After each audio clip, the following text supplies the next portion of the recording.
보니까 제가 맡은 그 강의가 소선지서더라고요. 소선지서. 저는 이제 황 목사님이 이 커리큘럼 짜시고 목사님 소선지서 하시라고 그래서 아무 생각 없이 예 하겠습니다 했더니 보니까 소선지서가 굉장히 많아요. 예, 책으로 따지면 12권입니다. 12권. 이 12권의 책을 어떻게 해야 될 것인가. 주님의 은혜가 필요합니다.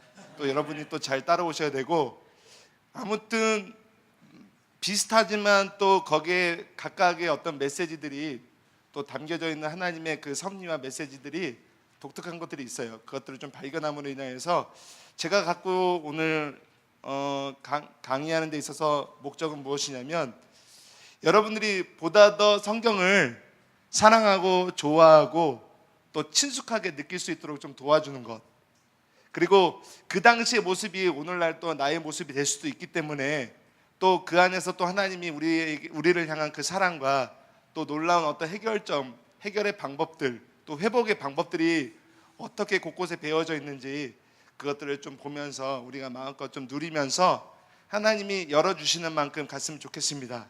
할렐루야. 예. 축복합니다. 예. 그러면 먼저 좀 이렇게 시작해 보죠. 자, 여러분, 이제 구약의 마지막이에요. 마지막. 다음 주는 구약 전체 총론 전체를 다루는 거고, 실제적으로 오늘이 마지막입니다.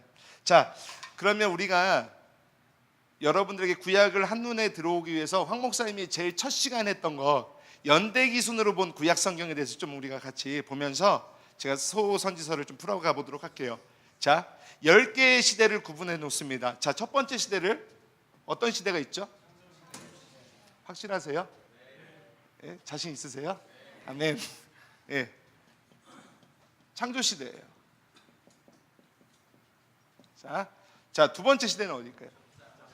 예, 족장 시대. 여러분, 그 구약이 끝나면 다른 거 다 잊어버려도 이건 잊어버리지 마세요. 예, 축복합니다. 예. 자, 세 번째는 어떤 시대가 있죠? 예, 출애굽 시대라고도 하고 광야 시대라고 하죠.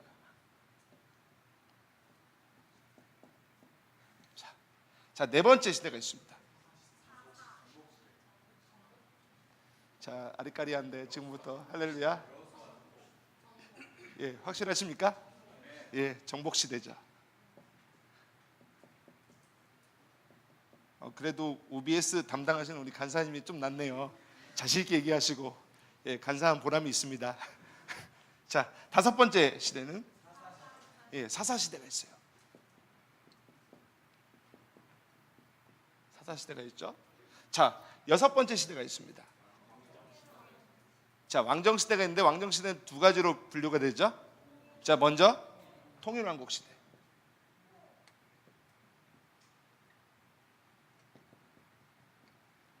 자, 일곱 번째가 있습니다. 어떤 왕국 시대죠? 예, 분열왕국 시대예요.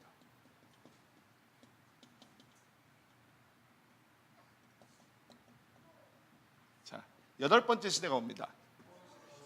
예, 포로 시대.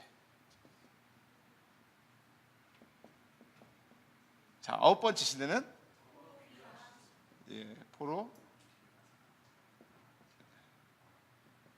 시대. 자, 열 번째는 네, 그렇죠, 침묵 시대죠. 자, 구약은 이렇게 10가지로 되어 있어요. 이게 구약 전체입니다. 이것만 외우시면 어느 정도 다 이렇게 각 책이 어디에 이렇게 있는지, 배열이 되어 있는지 보면 아주 쉽게 구약을 보다 더 친숙하게 접할 수 있습니다. 자, 오늘 배우는 게 어떤 책이죠? 소선지서예요. 자, 소선지서는요, 여러분 잘 들으세요. 어느 시대의 소선지서가 이렇게 같이 맞물려서 쓰여졌냐면 바로 이 시대예요. 이 시대. 그리고 이 시대이고 이 시대입니다. 자, 분열왕국 시대에 자, 이스라엘이 두 개의 나라로 갈라집니다. 어떻게 나눠지죠? 남유다, 북, 이스라엘로 나눠지죠.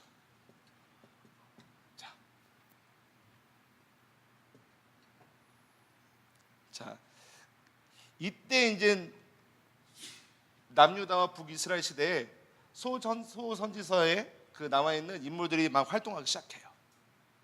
그래서 소선지서는요, 특별히요, 여러분 제가 팁을 드리자면 열왕기하 있잖아요. 열왕기하 스토리를 이렇게 잘 이해하셔야지만 사실 소선지서를 이해할 수가 있어요. 근데 안타깝게도 저도 사실은 이해하는 폭이 좁아요. 예. 열왕기하를 잘 이해하면 이 소선지서가 보이기 시작합니다. 어느 왕 때 무엇이 움직였고, 어느 왕 때 어떤 일들이 일어났고, 그래서 그 왕 때 그 어떤 선지자들이 이런 활동했는지 그것들을 잘 다뤄주고 있어요. 자, 여러분 이스라엘에게 있어서 하나님이 이스라엘 백성들을 세우셨을 때 원래 그들에게 있어서는 하나님이 친히 스스로 왕이 되시려고 했습니다. 근데 하나님께서 언젠가는 이 백성들이 주변 국가들 때문에 왕을 세워달라고 하는 그 시대가 올 것이다라고 모세를 통해서 예언하세요. 그런데 그 예언하시는데 어디에 그것이 있냐면 여러분 신명기 말씀 찾아볼게요. 신명기 17장 14절부터 15절까지 보겠습니다.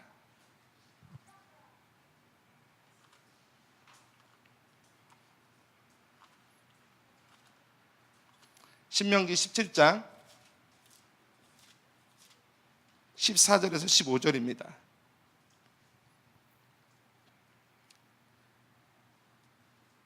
자, 여러분들이 큰 목소리로 한번 읽어주실래요? 시작.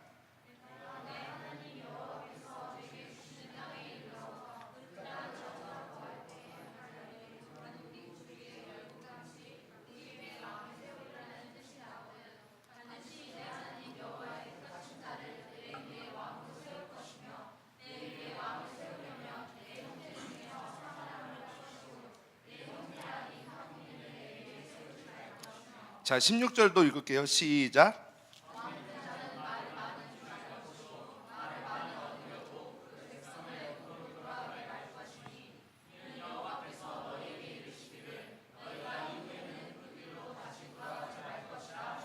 (17절)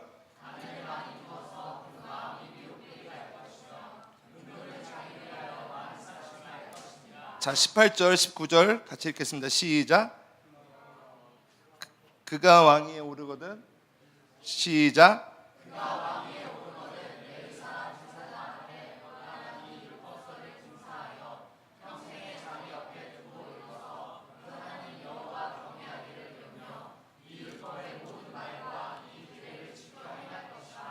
아멘. 자, 하나님 왕을 세워야 되는 조건이 있어요. 자, 너희가 왕이 필요하거든. 그 왕을 세워야 되는 어떤 조건들이 있어요. 그것이 무엇일까요? 그것이 무엇이죠? 여호와께서 첫 번째 여호와께서 택하신 자들을 세워야 됩니다. 여호와께서 택하신 자가 있어요. 그리고 두 번째는 어떤 사람이냐면 병마를 많이 두면 안 돼요. 그리고 세 번째는 아내를 많이 두면 안 되고, 그리고 마음이 미혹되게 하지 말 것이며 자기를 위하여 은금, 재물을 많이 쌓아서도 안 돼요. 그리고 가장 중요한 게 있습니다. 어떤 것이냐면 자기 옆에 항상 무엇이 있어야 되냐면 하나님의 율법서가 있었어야 되는 거예요. 그래서 평생에 그 율법서를 계속 읽고 또 읽어서 여호와를 경외하는 왕이 되어야지만 온전한 통치가 일어난다라는 것입니다. 이제 왕정시대가 쭉 벌어지고 있는데 대표적인 왕들이 있죠. 사울, 그 다음에 다윗, 솔로몬. 그게 이제 통일왕국 시대였습니다. 근데 솔로몬을 기점으로 해가지고 이제 왕국이 갈라지기 시작해요. 솔로몬이 하나님의 율법에 어긋나는 어떤 죄악들을 범하면서 그 아버지 때문에 솔로몬 시대에는 그 하나님의 어떤 죄에 대한 결과를 묻지 않고 그 이후 세대부터 일어나기 시작해요. 그래서 북이스라엘은 초대 왕이 누구였을까요? 네? 할렐루야? 할렐루야? 여로보암. 예. 여러분, 북이스라엘은 19명의 왕이 있었습니다. 그 북이스라엘의 멸망이 언제였죠? BC 할렐루야. 신학생들 할렐루야. 722년이죠. 예, 할렐루야. 722년에 멸망합니다. 예, 약 200년간 통치를 해요. 근데 19명의 왕이 모두 다, 여러분, 그 왕의 기준은 무엇이, 선한 왕, 악한 왕의 기준은요, 어떤 왕이냐면요, 선한 왕은 다윗의 길이었어요. 그리고 악한 왕은 여로보암의 길이었습니다. 19대 모든 왕들이 다 여로보암의 길로 떠나요. 자, 여로보암의 어떤 가장 큰 죄악이 있었습니다. 그 죄악이 무엇이었을까요? 우상숭배죠. 어떻게 우상숭배를 했어요? 자, 이스라엘이 비록 나누어졌지만요, 이스라엘 백성들은요, 적어도 그들의 대표적인 절기 세 번의 절기는요, 예루살렘 가서 지켜야 될 절기가 있었습니다. 그 세 번의 절기가 무엇이었을까요? 자, 여러분 잘 정리해 보세요. 자, 뭐예요? 유월절. 두 번째가요? 점점 자신감이 없어집니다. 자, 두 번째, 초막절도 들어가요. 예, 초막절. 좀 절기 순으로 해보면 요 시즌에, 지금 요 시즌에 일어나는 절기예요. 예? 예, 앵콜 OBS를 아마도 오순절이에요. 오순절. 예, 오순절. 자, 이 세 절기에 이제 대부분 6월절은 이제 태양력으로 보면 보통 3월에서 4월달 돼요. 우리나라를 보면요. 오순절은 5월달에서 6월 초. 그다음 초막절은 보통 9월에서 10월달입니다. 여러분, 이 텀을 잘 이해해 보세요. 북이스라엘이 여로보암이 다스릴 때 백성들이요, 이 절기만 되면 예루살렘으로 가요. 예루살렘으로 가는데, 그 예루살렘에 가면서 야훼 신앙, 여호와의 신앙을 그때부터 이 절기 때마다 회복해서 올라오는데, 그때마다 여로보암이 나라를 다스리는데 굉장한 지장이 있었습니다. 그래가지고 여로보암이 딱 생각한 게 뭐냐면, 이 절기를 지키지 못하도록 어디다 단하고 베델에 무엇을 세워요? 소를 세워요. 금신상. 금신상을 세웁니다. 근데 이 어리석은 백성들이 이것도 여호와 신이라고 가지 않아도 된다라고 하면서 동의가 되어지기 시작해요. 왜 어떻게 동의가 되어지냐면요, 그 히브리어로요, 알파벳의 첫 단어는 뭐냐면요, 알레프예요. 이 알레프라는 이 단어가요, 1이라는 숫자입니다. 1이라는 숫자고, 이것은 어떤 의미가 있냐면 또 소라는 의미가 있어요. 그리고 이 1은요, 이 알레프는요, 하나님이라는 뜻을 갖고 있었어요.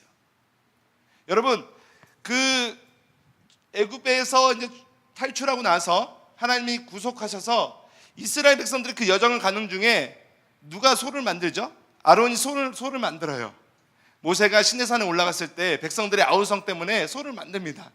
근데 그들이 소를 그냥 이분이 하나님의 것이다라고 그냥 만든 게 아니라요, 굉장한 이분들 안에 이 그동안 배워왔던 하나님에 대한 지식을 갖고 나름대로 만든 게 금신상 소였다는 것이에요. 동일해요. 그때 배경이 있었기 때문에 충분히 그 민족과 문화 안에서는요, 이 소라는 것이, 금신상이 자기의 신을 대신해 줄 수 있는 성소와 같은 개념을 갖고 있다라고 생각합니다. 그래서 단하고 베델에, 이제는 예루살렘에 내려가지 않고 이스라엘 백성들은 여기서 우상을 섬기기 시작하는 것이에요. 두 번째, 여로보암이 지었던 가장 큰 죄악이 있습니다. 어떤 죄악이냐면, 혹시 아시는 분 있으세요? 네? 여러분, 이것은 알아놓으면 범사에 유익합니다. 할렐루야. 어떤 죄악이냐면, 제사장을 다 폐위시키고 그냥 평민들의 제사장을 시켜요. 여러분, 제사장의 기능이 뭐예요? 제사장이 어떤 사람이에요? 제사장이 어떤 사람이야? 제사 드리는 사람. 할렐루야. 맞죠? 이게 제사 드리는 사람이에요. 자, 제사를 왜 드려요? 여러분, 제사를 왜 드려? 우리 죄를 대속하기 위해서, 하나님과 우리 사이에 죄로 인해서 맡겼던 것들이 다시 그 제사로 말미암아 새롭게 회복과 용서함을 받고 하나님 앞에 다시 나갈 수 있는 은총을 얻기 시작하는 것이 바로 제사예요. 근데 이 제사는요, 아무나 제사를 드리는 게 아니에요. 하나님이 택하신 바 된 그 계보가 있어요. 아론의 계보. 그 계보가 제사장 계열에 있는 그 사람들이 제사를 드리게끔 하나님이 지정해 놓으셨습니다. 근데 그거를 막 깨뜨렸어요. 그게 어떻게 됩니까? 나라 꼴이 난리가 아니죠. 그때 등장했던 선지자들이 바로 누구였냐면, 특별히 북이스라엘은요, 호세아하고 아모스가 바로 그때 등장했던 선지자예요. 선지자. 그러면서 백성들을 향해서 예언하기 시작하는 거예요. 여러분 이해가 되세요? 자, 그러면 우리가 선지서를 좀 앞서 들어가기 전에 조금 더 제가 좀 구조를 잡아 드릴게요.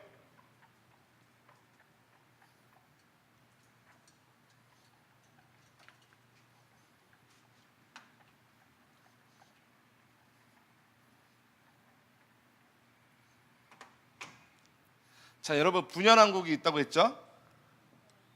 분열왕국이 이제 북이스라엘, 남유다가 있어요. 그리고 소선지서는요, 포로 시대가 아니라 포로 귀환 시대가 있고 침묵 시대. 굉장히 소선지서가 범위가 넓어요. 분열왕국 때부터 침묵 시대까지 이 모든 선지자가 활동했습니다. 특별히 여러분 그 소선지서하고 대선지서가 있어요. 이 소선지서하고 대선지서가 있는데, 이것을 굳이 나눈 이유가 무엇이냐면 분량 때문에. 이분들이 뛰어나서가 아니라 높아서가 아니라 분량 때문에 대선지서, 소선지서가 이렇게 나눠놨어요. 그럼 대선지서는 뭐가 있을까요? 여러분 그동안 배웠던 거 얘기하시면 돼요. 소선지서 빼고 이사야가 있고, 예레미야가 있고, 에가가 있고, 에스겔이 있고, 다니엘이 있죠. 이렇게 5권의 책이에요. 그리고 그 나머지가 다 소선지서라고 보면 돼요. 그래서 특별히 북이스라엘 때 활동했던 선지자가 누구냐면요, 호세아가 있고요, 누가 있을까요? 아모스가 있어요. 그 다음에 요나가 여기에 또 해당돼요. 요나가 어디에서 활동했죠? 여러분 아수르의 수도 어디요? 니느웨에서 복음 전하죠. 자, 여러분 선지서를 좀 다 우리가 좀 대선지서까지 포함해서 한번 볼게요. 자, 남유다에서 활동했던 선지자들이 있습니다. 한번 얘기해 보세요, 여러분. 요엘이 있고요, 오바댜가 있고, 오바댜는 남유다보다는 오바댜는 에돔이죠. 에돔. 이방 민족에서, 특별히 이방 민족에서 활동했던 선지자 누가 있냐면 오바댜, 그다음에 요나가 있고, 또 누가 있죠? 나움이 있어요. 나움. 특별히 오바댜고 나움은 아수르, 니느웨를 향해서. 그리고 요나는 어디죠? 죄송합니다. 제가 나움하고 요나가 어디죠? 아수르예요. 니느웨를 향해서 예언해요. 그 다음에 오바댜는 어디죠? 에서의 후손인 어디요? 에돔을 향해서 예언했던 선지자예요. 자, 그 나머지 여러분 요엘서가 있고, 또 누가 있죠? 미가가 있고, 또 누가 있어요? 하박국이 있고, 또 누가 있어요? 스가랴, 또 같은 성인 스바냐가 있어요. 그 다음 또 누가 있죠? 미가가 있죠. 미가가 있어요. 또 누가 있죠? 학계는 여기에 속하지 않아요. 네, 이게 남유다에서 활동했던 선지자고, 자, 포로 시대 때는 누가 활동하냐면요, 여러분 이건 참고로 알아두세요. 에스겔하고 다니엘이 이때 선지자로서 활동해요. 네, 포로 귀환 시대가 있습니다. 포로 귀환 때는 성전이 어떻게 해요? 무너진 성전이 디아스포라가 흩어졌다가 다시 돌아오면서 재건할 때 쓰여졌던 그 선지자가 있습니다. 누굴까요? 아까 말했던 학개가 있죠. 그 다음 누가 있어요? 할렐루야. 죄송합니다. 제가 스가랴가 여기 있어요. 학개하고 스가랴가 같이 성전 건축을 향해서 촉구하면서 이스라엘 백성들의 성전을 재건하는 데 귀한 일들을 하기 시작합니다. 그리고 마지막 침묵 시대 때 누가 있습니까? 말라기가 있어요. 여러분, 이게 바로 소선지서의 그림이에요. 쉽죠? 아주 안 쉬우세요? 이 정도로 정리했는데 이 정도로 했는데 할렐루야. 예, 다시 한번 좀 정리해 볼게요. 소선지서가 있고 대선지서가 있는데, 대선지서는 이때 또 누가 있냐면 이사야가 있어요. 이사야가 있고 예레미야가 있고 에가가 있죠. 이게 바로 남유다를 향한 예언들이에요. 자, 북이스라엘을 향해서는 호세아, 아모스, 요나도 이 당시 활동했지만 요나는 오히려 아수르, 니느웨, 이방 민족을 향한 하나님의 선지자 역할들을 했다는 거죠. 그래서 이거를 좀 지우고, 남유다는 누굽니까? 요엘, 미가, 하박국, 이사야, 스바냐, 미가, 예레미야, 에가. 그리고 포로 시대는 에스겔, 다니엘, 포로 기하 시대는 학개, 스가랴, 침묵 시대 말라기. 여러분, 이 책을 갖고 이렇게 분류를 해놨을 때, 이 책을 갖고 특별히 여기는 열왕기하 중심으로 여러분 읽으면 굉장히 아주 인사이트가 많이 얻어지기 시작해요. 왜 열왕기하를 보냐면요, 열왕기서는요 백성들의 어떤 죄를 기준했을 때 어디에 기준을 두냐면 신명기를 근거로 기준을 둡니다. 신명기. 그 역대하나 또 다른 어떤 역사서들은요 보면요 제사장적인 관점이 많기 때문에 회복에 많이 중심을 둬요. 근데 열왕기하는요 굉장히 아주 철두철미하게 그 죄의 참상들을 막 까벌리고, 그리고 왕들에 대한 실태들을 아주 고발하는 그런 스토리들이 전개돼요. 그때 더 구체적으로 정말 이 나라를 향한 하나님이 선지자를 보내셔서 회복하고자 하는 그분의 의지가 담겨져 있는데, 그 열왕기하나 그 역사서를 통해서 보면요 굉장한 어떤 여기에 인사이트를 많이 여는 어떤 키가 될 것이에요. 그리고 포로 시대는 언제입니까? 에스겔에서 다니엘에서 그냥 읽으시면 돼요. 그리고 포로 기한 시대는 뭘 읽냐면 느헤미야, 이때 활동했던 책들이 있죠. 느헤미야, 에스라, 에스더도 여기에 포함될 수도 있어요. 그 침묵 시대는 말라기. 여러분, 성경을 이렇게 보면 굉장히 보다 더 이렇게 띄엄띄엄 이게 뭔가 분리된 게 아니라 같은 흐름 가운데서 단지 이제 배열하기 위해서 정경화하는 과정 속에서 이렇게 놓은 거지, 이게 뭔가 이렇게 연도별로 막 뚝 떨어져 있고 그게 아닙니다. 저는 모르겠어요. 왜 이렇게 하나님이 의도적으로 이렇게 정경화 시켰는지. 정경이 뭐냐면 성경을 놓는 그 배열한 것을 정경이라고 얘기해요. 캐논, 기준이라고 이야기하고. 이렇게 기준을 두신 이유는 모르겠어요. 그렇지만 이것이 분명한 어떤 하나님의 의미가 있다고 봅니다.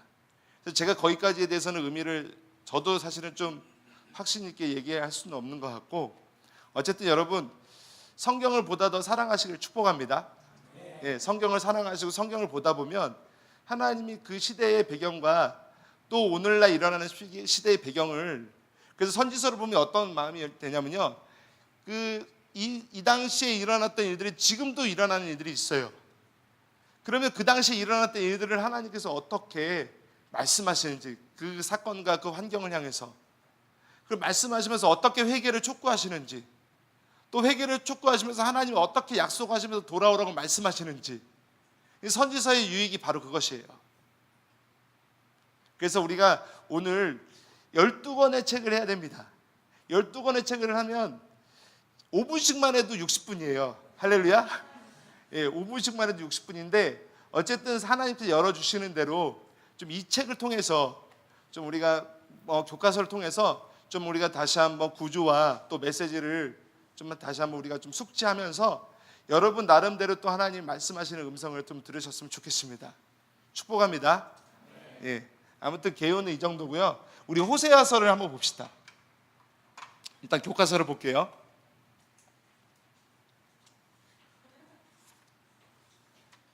왜요? 네, 호세아서 보겠습니다.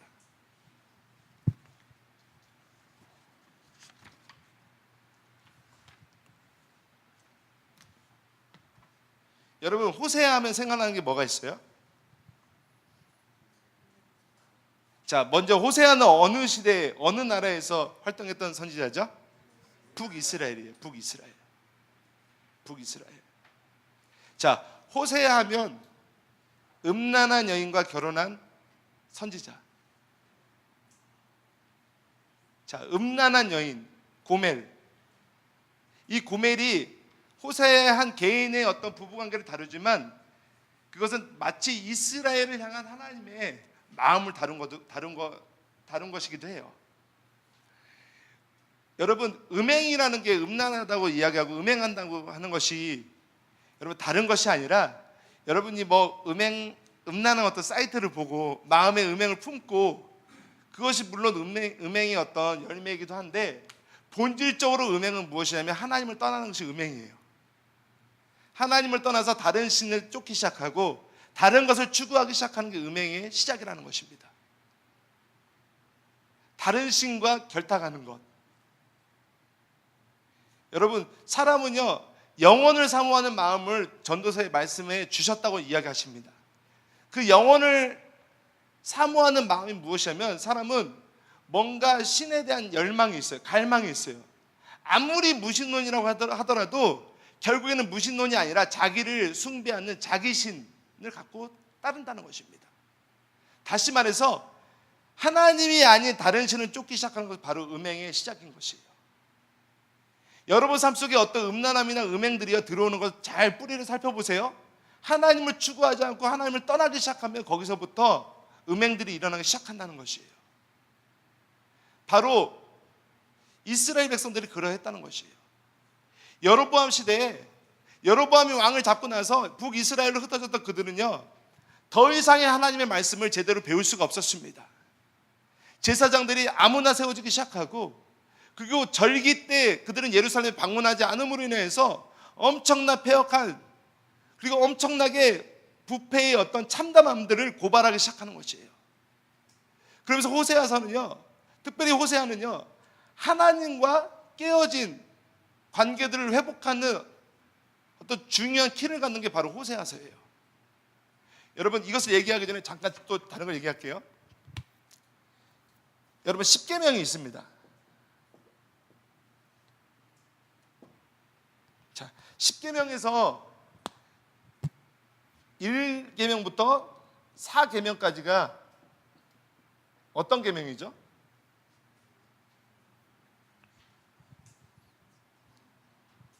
하나님과 우리의 관계가 어떠해야 되는지 약속인 것이에요. 약속.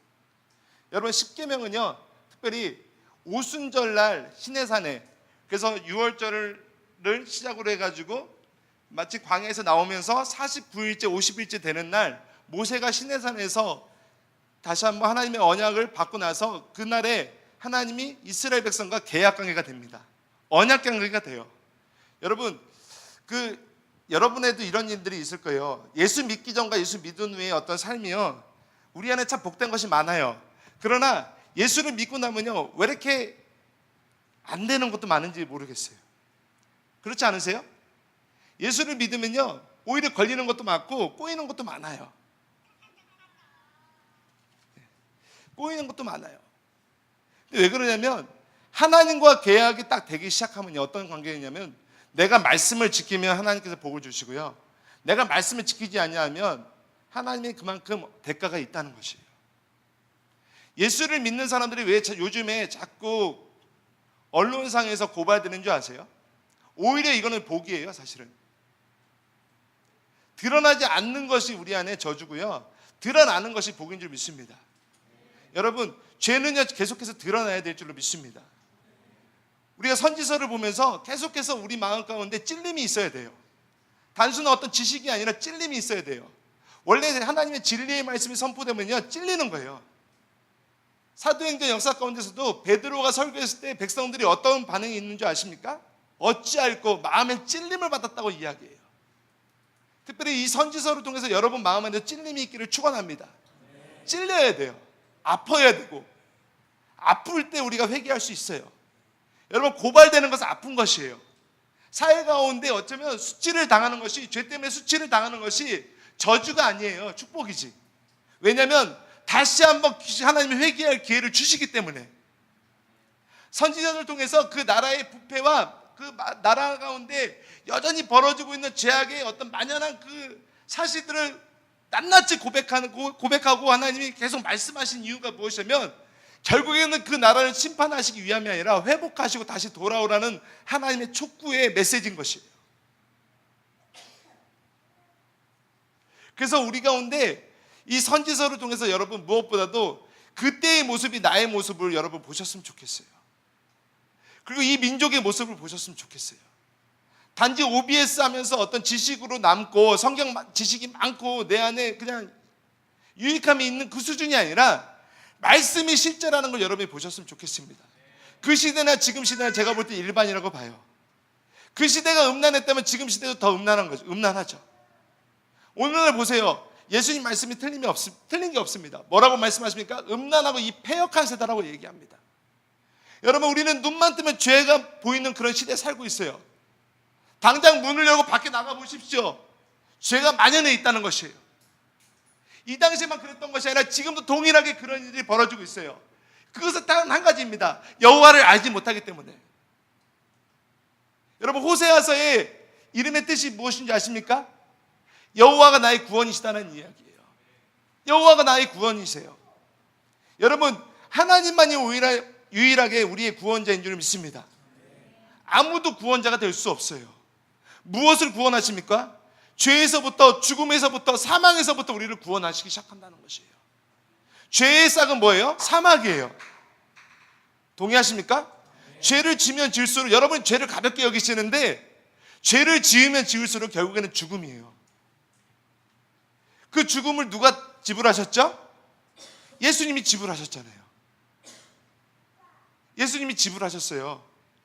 여러분, 그것이 실상이라니까요. 여러분이 죄를 지면요, 그분께서 여전히 채찍에 맞으시고 찔림을 받으시고 십자가에서 여전히 우리를 죄값을 치르기 위해서 대속해서 돌아가신 것이에요.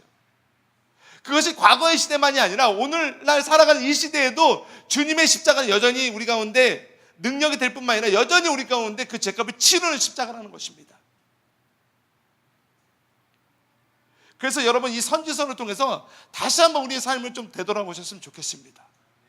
단순하게 우리만 먹고 잘 살고 우리만 복을 받고 그게 아니라 하나님이 이 선지서를 통해서 많은 어떤 메시지가 있어요. 결국에는 하나님의 택하신 백성들이 돌아오게끔 하나님의 회개를 불러일으키는 메시지이기도 하지만 오늘날 이와 같이 여호와를 알지 못하는 백성들을 향해서 나팔을 부르라고 오늘날 하나님께서 이 선지서를 우리 가운데 주신 줄 믿습니다. 하나님 이 시대에 들어야 될 메시지가 너무 많아요. 이 부패한 사회, 부패한 캠퍼스, 부패한 다음 세대, 어떻게 해야 될지 모르는 이 부패한 상황 속에서 여호와가 구원자이시다라는 것들을 공포하라고 오늘날 이러한 책들을 우리 가운데 열어주고 계시다고 저는 믿어요. 호세아서가 바로 그런 책이에요. 특별히 호세아서는 여호와가 구원이시다고 이야기하죠. 그러면서 그 호세의 아내가 누굽니까? 고멜이에요. 고멜인데 호세아와 그 고멜의 사이에서 아이 셋을 낳습니다. 이 셋을 낳는데 첫째 아이가 누굴까요? 이스라엘이에요. 이스라엘. 자, 여러분 교과서 209장 찾아보세요.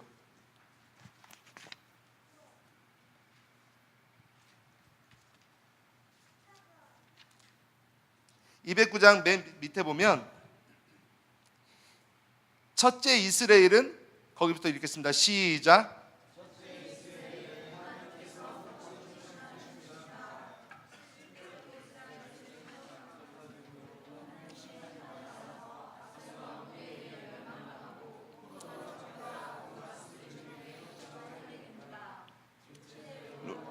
긍휼히 여김을 받지 못한 자라는 뜻입니다.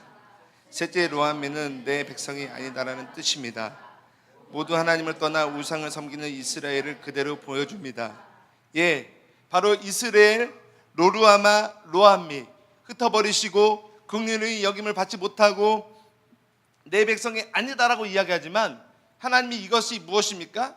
이렇게 이야기하시면 결국에는 이 강한 부정을 통해서 여전히 너희는 내 백성이고 내가 흩었지만 너희를 모을 것이고 그리고 너는 여전히 나의 백성이다라고 말씀하시는 것이에요. 그래서 호세아서의 가장 핵심 주제는 무엇이냐면요, 하나님의 일방적인 사랑인 것이에요. 일방적인 사랑. 저는요, 일방적인 이 사랑이요, 회개의 가장 강력한 근거가 된다고 저는 믿습니다. 우리가 회개할 수 있는 근거가 무엇이에요? 그냥 무턱대고 아무런 인격이 없는 그냥 고해성사하는 것이 아니잖아요. 회개가 무엇입니까? 돌이키다는 것이에요. 다시 하나님께로 돌아간다는 것이 회개인 것입니다. 방향을 전환한다는 뜻을 갖고 있어요. 회개가 무엇이에요? 다시 하나님께로 돌아간다는 것입니다. 왜요? 하나님이 누구이시니까? 사랑이시니까. 사랑이시니까. 하나님은 사랑인 줄 믿습니다. 그래서 이 음란한 이 한 가정의 스토리를 통해서 하나님이 다시 한번 내 백성이고 또 내 자녀고 내가 긍휼히 여김을 베풀고 일방적으로 너희가 그러할지라도 내가 너희를 사랑한다 라는 것을 이야기하면서 특별히 가장 핵심 주제는 무엇입니까? 너희가 무엇을 알아요? 여호와를 알자, 힘써 여호와를 알자인 것입니다. 여러분 호세아 6장 3절 찾아보세요.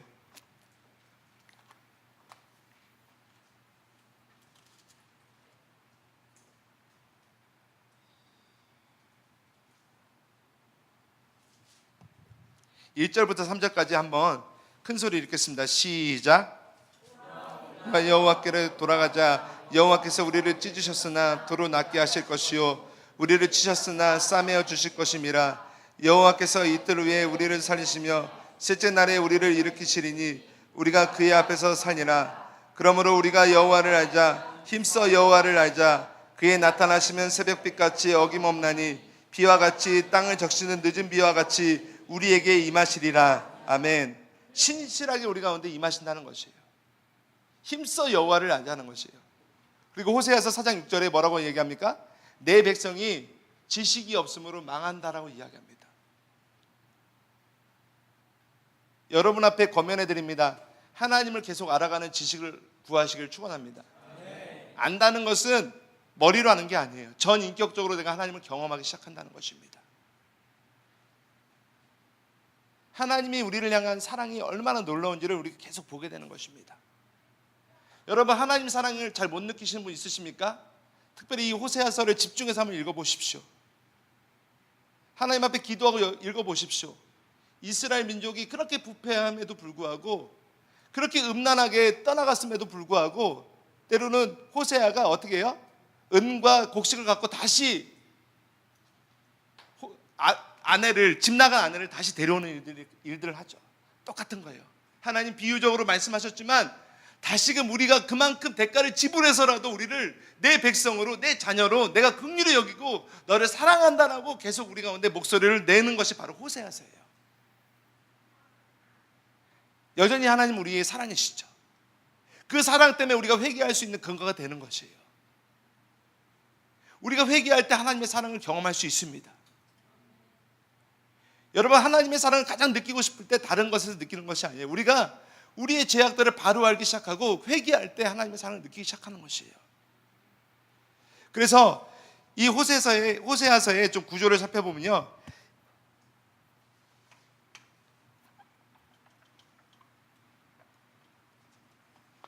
제가 간략하게 좀 살펴볼게요. 여러분 나중에 이런 구조를 갖고 한번 호세아서를 보세요. 1장부터 3장은요 하나님과 이스라엘 관계를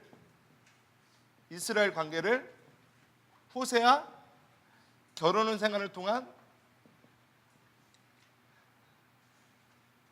고멜과의 결혼 생활을 통한 또 자녀를 통한 그 관계들을 말씀하신 거지. 1장부터 3장이에요. 그리고 4장부터 7장까지 백성들의 타락을 이야기하지만 결국에는 하나님은 거룩하시다라고 이야기하면서 하나님 자신을 드러내시는 거예요. 그리고 이 죄 때문에 하나님께서 너희가 고난을 받을 것이다, 그러시면 내가 공의를 바르게 잡을 것이 하면서 8장부터 10장까지 하나님의 공의와 심판에 대해서 말씀하세요.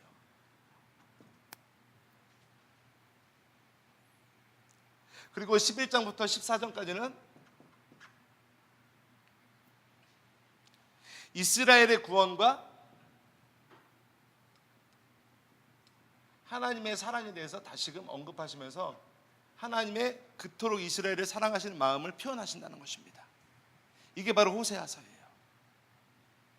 여로보암이라는 한 왕으로 인해서 그 모든 북이스라엘이 패역해 갈 때 하나님은 여전히 당신의 율법을 지키지 아니하는 백성을 향해서 여전히 약속이 있기 때문에 호세아라는 선지자를 통해서 보내셔가지고 이러한 대가를 지불하셨다는 것입니다. 그래서 여러분 힘써 여호와를 아시기를 축원합니다. 아멘. 우리 앞뒤 좌우로 선포합시다. 우리 힘써 여호와를 압시다. 예, 아멘. 자, 그 다음에 요엘서로 가볼게요. 제가 연대기 순으로 좀 다루지 않고요, 그냥 쭉 한번 가볼게요. 그냥 여러분들이 이것만 좀 잘 기억해 놓고 계시면 돼요. 자, 요엘서는 여호와의 날이다라는 의미를 갖고 있어요. 여호와의 날에 대한 이야기들을 많이 해요. 특별히 요엘의 이름의 뜻은요, 여호와가 하나님이시다라고 이야기합니다. 특별히 요엘의 어떤 그 가정 배경에 대해서는 구체적으로 나오지는 않아요. 그리고 어떤 시기에 활동했다라는 얘기가 없고, 유일한 단서가 어디에 있냐면 요엘서 1장에 보면요, 1장 1절에 보면 누구의 아들이죠? 부두엘의 아들이라고 얘기합니다.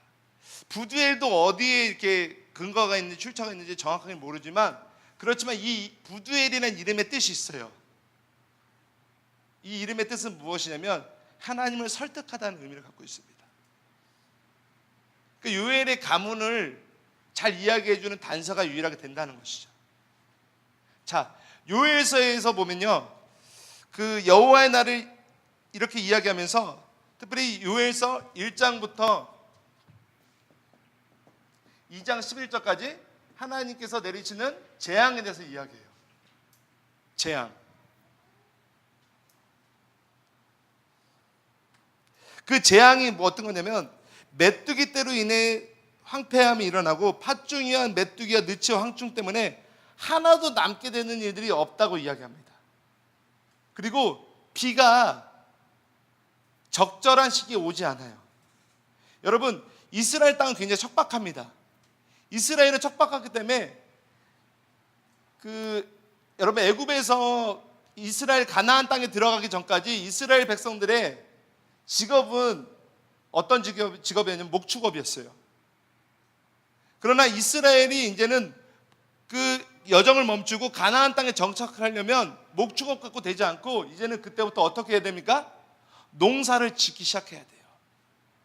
농사를 짓기 시작하는데 하나님이 말씀하신 게 있어요. 뭘 말씀하시냐면 절대 가나안의 풍습과 규례를 따르지 말라고 말씀하세요. 그게 그들에게 주신 하나님의 메시지였습니다. 가나안의 풍습과 규례를 따르지 말라고 얘기해요. 그러면서 그 땅이 어떠한 땅인지 하나님이 그 신명기 보면 그 땅에 대한 지형에 대해서도 이야기하고 토질에 대해서도 이야기해요. 유일하게 농사를 손쉽게 지을 수 있는 게 어떤 농사였냐면요, 포도였어요. 포도는 심어만 놓으면 그 땅에 잘 되는 게 포도였던 것이에요. 그렇지만 포도도 잘 되기 위해서는 비가 내려야 돼요. 비가. 그래서 이스라엘의 기후를 좀 이해할 필요가 있어요. 이스라엘의 기후는요, 이른 비와 늦은 비에 대해서 자꾸 얘기해요. 자, 여러분, 이른 비가 우기 건기를 보면요, 이스라엘의 우기는요, 우리나라로 11월 달부터 3월까지가 우기예요. 그래서 이스라엘은 11월 달 이후에 가면요, 비가 많이 와요. 비를 자주 봐요. 심지어는 겨울에 요즘에는 보니까 눈도 오더라고요. 눈도 와요. 그 건기가 있어요. 건기가 언제냐면 4월부터 10월까지가 건기예요. 이날은 비 한 방울 안 내려요. 그래서 이날 내리는, 이때 내리는 비로 인해서 1년을 버티는 것이에요. 그래서 이때 비를 줘야지만, 하나님께서 비를 적당히 주셔야지만 1년의 농사가 잘 될 수 있고 이스라엘 백성들이 그 땅에서 보존하고 유지할 수 있었습니다. 그런데 이 11월 달과 3월 달의 우기인데요, 우기에 이 11월 달보다 앞서서 내리는 비가 이른비예요. 이른비. 그때 이른비가 와야지만 토양이, 거친 토양들이 부드럽게 경작되기 시작해요. 그래서 농사를 잘 지을 수가 있습니다. 파종을 잘 할 수가 있어요. 잘 심을 수가 있어요. 이때 비가 안 오면, 이때 이른비가 안 오면요, 농사 짓기가 너무 힘들어요. 제가 요즘 농사를 져보는데요, 물이 없으면요 그만 땅이요 힘들어요. 요즘에 저희가 이제 빈 땅에다 잔디를 심어요. 잔디를 심는데 그 비가 요즘에 잘 안 오거든요. 땅을 호미로 파도 아무리 해도 잘 안 파져요. 힘들어요. 근데 비만 내리면 아주 손쉽게 이게 땅이 경작이 되죠. 똑같아요. 11월 전에 10월 달에 그때 이른비가 내려와야지만 이스라엘의 한 해의 농사를 축복을 받을 수가 있습니다. 그리고 늦은 비가 언제냐면 3월 이후에 내리는 비, 4월 전에 그때 내리는 비가 와야 돼요. 이날이 가장 더울 때인데 이날에 비가 오잖아요. 그러면 이스라엘의 수확물들이 아주 급증하기 시작해요. 열매가 엄청나게 많아지기 시작합니다. 그런데 만약에 이때 비가 내리지 아니하면 이스라엘의 모든 한 해 농사는 끝이 나는 거예요. 근데 이것을 누가 결정하느냐? 그 당시에 있던 가나안 백성들은요, 바알이 이것을 결정한다고 얘기해요. 바알은 풍요의 신이죠. 근데 이 풍요의 신이 어떻게 비를 내리냐면요, 여러분, 땅에서 음란한 행위를 하면요, 마치 바알이 사정을 한다고 해요. 남성신이라 사정을 해가지고 땅에 비가 내리는 게 바로 이제 바알이 흥분해서 비를 준다고 그렇게 가나안 족속들이 이해하기 시작했던 거예요. 근데 여호와는 뭐라고 얘기합니까? 내가 비를 내리는 여호와인데 너희가 절대 가나안 풍속과 규례를 따르지 말라고 얘기해요. 그 당시 우상숭배가 무엇이냐면 바로 음란한 행위를 하는 게 우상숭배였다는 것이에요. 동일합니다. 요엘서의 말씀도 그런 것들을 이야기하는 거예요. 너희가 재앙에 왜 왔는지. 여러분, 분명합니다.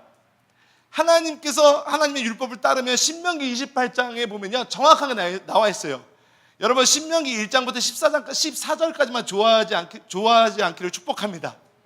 거기는 축복에 대해서 이야기합니다. 근데 재밌는 거라면요, 15절부터 20절 훨씬 넘어서 오히려 그때 지키지 아니함으로 오는 저주가 더 많다는 것이에요. 하나님의 말씀에 1.1획도 거짓이 없다고 저는 믿습니다. 동의하십니까? 구약이 옛 언약이라고 얘기하면서 구약의 말씀을 너무 쉽게 얘기하는데요, 아니에요. 여러분, 구약은요, 예수 그리스도의 육신으로 오신 예수 그리스도의 모형이 구약인 것이에요. 여러분, 십계명의 모형이 누구십니까? 십계명의 원형이 뭐예요? 예수님이에요. 예수님. 자, 아까 얘기했죠. 1계명부터 4계명까지는 하나님과의 관계, 5계명부터 10계명까지는 뭐예요? 이웃과의 관계예요. 자, 예수님이 오셔가지고 세 계명을 너희에게 주신다고 얘기합니다. 뭐라고 하십니까? 첫째, 하나님을 사랑하고, 두 번째, 내 이웃을 내 몸처럼 사랑하라고 얘기한 거예요. 모든 선지서는 바로 여기서부터 결판이 나요. 하나님을 경외하냐, 경외하지 않느냐, 하나님을 사랑하냐, 사랑하지 않느냐. 그리고 두 번째, 너가 하나님께서 주신 은혜를 이웃 가운데 나누느냐, 나누지 않느냐. 그것들을 고발하는 게 바로 선지서의 목적인 것이에요. 그래서 여러분, 특별히 이 선지서를 통해서 예수님을 보셔야 될 줄로 믿습니다. 구약의 어떤 그냥 선지서로 글씨로 보지 마시고 이 안에 원형으로 오신 예수 그리스도의 뿌리가 이 구약인 것이에요. 그래서 예수님 말씀하시죠. 선지서의 모든 글과 시편과 모세의 길들은 다 나에 대해서 기록한 것이라고 얘기하시죠. 요에서도 마찬가지예요. 여호와의 날이라고 이야기합니다. 여호와가 하나님이시다라고 이야기하는 것이에요. 그러면서 뭐냐? 재앙에 대해서 얘기하는 것이에요.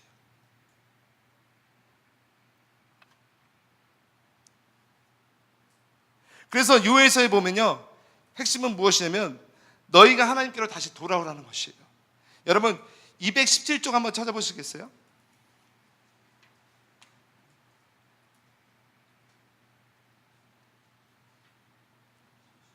네, 217쪽 요엘은부터 말합니다까지 한번 읽어보세요. 시작.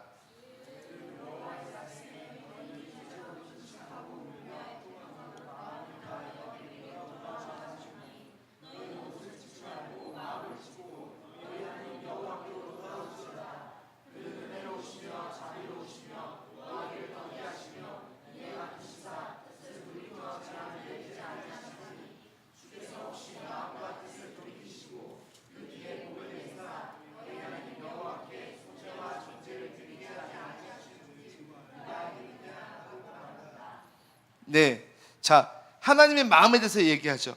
뭐라고 말씀하십니까? 금식하고 울며 애통하고 마음을 다하여 내게로 돌아오라 하셨나니, 그러면서 옷을 찢지 말고 마음을 찢고 돌아오라. 그러면서 하나님을 소개하는 것들이 나옵니다. 뭐라고 얘기합니까? 하나님이 첫째 어떤 분이세요? 은혜로우신 분이라고 얘기해요. 동의하십니까? 하나님은 은혜로우세요. 두 번째, 자비로우십니다. 세 번째, 노하기를 더디하세요. 여러분, 격려가 되지 않으세요? 하나님 노하기를 더디하세요. 여러분, 하나님이 여러분 죄를 지면 혼내고 화나는 게 있겠죠. 왜 없으시겠어요? 그렇지만 그분의 원래의 성품은 노하기를 더디하신다는 것이에요. 은혜가 크시다는 거예요. 자비롭다는 거예요. 요한복음 8장에 가늠하다 현장에 잡힌 여인들 보세요. 예수님 뭐라고 말씀하십니까? 다시는 죄를 짓지 말라고 얘기하세요. 나도 너를 정죄하지 않는다라고 얘기하십니다. 하나님 우리를 정죄하시지 않습니다. 동의하세요? 정죄하지 않으세요. 여러분, 정죄라는 것은 어떤 의미냐면요, 죄를 고발하는데요, 그 죄를 고발할 때 그 사람의 인격까지도 고발하는 게 정죄예요. 하나님이 우리를 죄를 깨닫게 하는 것과 사단이 우리를 고소하는 것 좀 달라요. 사단이 우리를 고소할 때는요, 야, 너가 그런 죄를 졌잖아, 너는 그런 사람이야. 그게 사단이 우리를 향해서 고발하는 것이에요. 근데 하나님은 우리의 존재를 건드리지 않고 죄를 말씀하시기 시작한다는 거예요. 그게 하나님으로부터 오는 회개는 바로 이런 것이에요. 우리의 존재를 존귀하게 보시면서 존귀한 자가 이런 것들은 더 이상 있어서는 안 돼 하면서 그 죄를 깨닫게 하신 것이 바로 하나님께서 우리를 불러일으키시는 회개라는 것이에요. 잘 구분하십시오. 사단은 우리를 계속해서 참수하고 고소합니다. 정죄예요. 야, 네가 이런 죄를 졌는데 너 이것 봐, 넌 거짓말쟁이 아니야. 야, 너 이것밖에 안 되잖아. 그래서 우리의 어떤 가치를 계속해서 열등하게 하고 우울하게 하고 낙심하게 하고 근심하게 하고 힘들게 하죠. 근데 하나님이 일으키신 게 그게 아니에요. 그분의 너무 사랑이 커가지고 내가 그분 앞에서 내가 이 죄를 더 이상 질 수 없는 그 사랑 때문에 녹아지기 시작한 게 바로 하나님의 사랑이라는 것이에요. 그게 하나님의 참된 회개라는 것이에요. 저는 오메가 안에 이런 이들이 있기를 축복합니다. 그분의 사랑이 너무 커가지고 그 죄를 더 이상 내가 어울리고 싶지가 않아. 격이 다른 거야, 격이. 죄를 싸우는 게 여러분 질이 다른 거예요. 죄를 막 애써서 겨우 이겨내는 것이 아니라 하나님의 사랑 때문에 그 죄와는 더 이상 어울릴 수 없어 하면서 그 아버지를 너무 사랑해서 더 이상 죄를 짓지 않기로 결정하는 것이 바로 하나님이 우리를 향한 사랑이고 회개라는 것이에요. 전 여러분 안에 그런 은혜가 있었으면 좋겠어요. 막 죄와 싸우기 위해서 힘겹게 싸우고 막 그것도 있죠. 물론 프로세스가 있어요. 과정이 있을 수 있어요. 그러나 궁극적으로 하나님이 원하시는 그 단계는 무엇이냐면 하나님의 사랑 때문에. 여러분, 그런 거 있지 않아요? 우리가 부모님 앞에 몹쓸 죄를 졌어요. 용서 못할 죄를 졌어요. 그런데 그 용서 못할 죄를 졌는데 때로는 어머니 아버지가 그냥 넘어갈 때가 있어. 그래서 오히려 우리를 괜찮냐? 근데 뭔가 뭉클해져요. 괜히 미안하고 엄마 아빠한테 죄송하고, 차라리 때렸으면 속수연하겠는데, 차라리 혼냈으면 괜찮겠는데. 그게 바로 하나님이신 거예요. 하나님이 완전 우리를 향한 다루시는 게 고수예요, 고수. 오히려 그것을 향해서 딱 지적하고 오히려 때리면 아프기도 하겠지만 조금 더 커보세요. 집 나가버린다는 거예요. 근데 하나님 그렇게 절대 그러지 않으세요. 노하기를 더디하신다는 것이에요. 여러분, 그 하나님께 여러분 더 나가시는 여러분 되시기를 축원합니다. 하나님이 여러분을 사랑하세요. 하나님은 사랑이십니다. 하나님은 사랑이세요. 우리를 그분의 사랑 속에 두셨다고 말씀하셨습니다. 하나님 우리를 심려 막직하게 지으셨다고 얘기해요. 제가 예전에 한번 설교했던 적이 있는데 바로 그런 거예요. 제가 어느 날 이 말씀 묵상하는데 새로 깨달아진 게 있어요. 하나님이요, 그러니까 이와 같은 거예요. 제가 은우하고 시영이를 딱 낳는데 은우와 시영이 안에 제 모습이 있는 거예요. 너무 신기한 거야. 특별히 막 손과 발이 보이는데 손과 발이 되게 커. 손 발만 보여. 근데 보니까 내 자식이야. 너무 신기해. 볼수록 신기해. 여러분, 하나님이 우리를 지으시고 만드셨을 때요, 우리를 향해서 그런 거야 똑같아요. 하나님이 이런 작품이 나올 것을 예상하고 뚝 찍어내고 그게 아니라 태어났는데 아담 안에 내 모습이 있는 거야. 하나님의 신성이 있고 하나님의 모습이 있고 하나님의 성품이 있는 거야. 그래서 아담을 보면서 막 너무 좋은 거예요. 왜냐하면 내 모습이 그 안에 있으니까. 내가 하고 싶은 일들을 아담이 알아서 하기 시작해요. 그게 바로 하나님의 마음인 것이에요. 여러분, 우리를 그렇게 만드셨어요. 그렇게 만드셨기 때문에 선지자들을 두시면서 이스라엘 백성들을 향해서 언약의 백성들이 자꾸 돌아오라고 촉구하시는 것이에요. 언약을 깼음에도 불구하고, 깨어진 언약을 다시 복구할 수 없음에도 불구하고, 이들이 언약에 대한 대가를 지불해야 됨에도 불구하고 어떻게 하십니까? 다시 언약 가운데 새 언약을 갱신하시기 원하시는 하나님의 성품 안으로 들어오라는 얘기예요. 비록 재앙을 내리시고 치셨으나 도로 낫게 하시면서 다시 하나님 예언하십니다. 뭐라고 얘기하십니까? 요에서 보면 내가 팥중이와 메뚜기와 황충이가 먹었던 대로 그 횟수만큼 다시 너희들에게 보상할 것이라고 얘기해요. 마당에는 밀이 가득하고 여러 가지 곡식들이 새 곡식과 새 포도주와 기름들이 넘칠 것이라고 이야기합니다. 그러면서 뭐라고 얘기합니까? 너희는 다시 내게로 돌아오고 내가 너에게 돌아오면 이 이후에 없는 전무후무한 나의 신을 너에게 부어줄 것이야 라고 이야기하는 것이에요. 만민에게 부어줄 것이야 이야기하면서 요에서가 마지막 날에 대해 얘기하지만 심판의 날이지만 우리에게 있어서는 회복의 날이고 하나님의 구원의 날이라고 말한 게 바로 요에서라는 것입니다. 그래서 1장, 2장 12절은 재앙에 대해서 이야기하십니다. 그러나 2장 12절부터 17절까지는 다시 회개에 대해서 촉구하세요. 그리고 2장 18절부터 32절까지는 구원의 약속을 하십니다.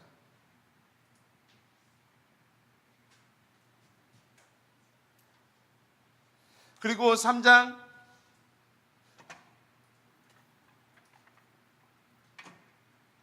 1절부터 21절 마지막 절까지는 어떻게 해요?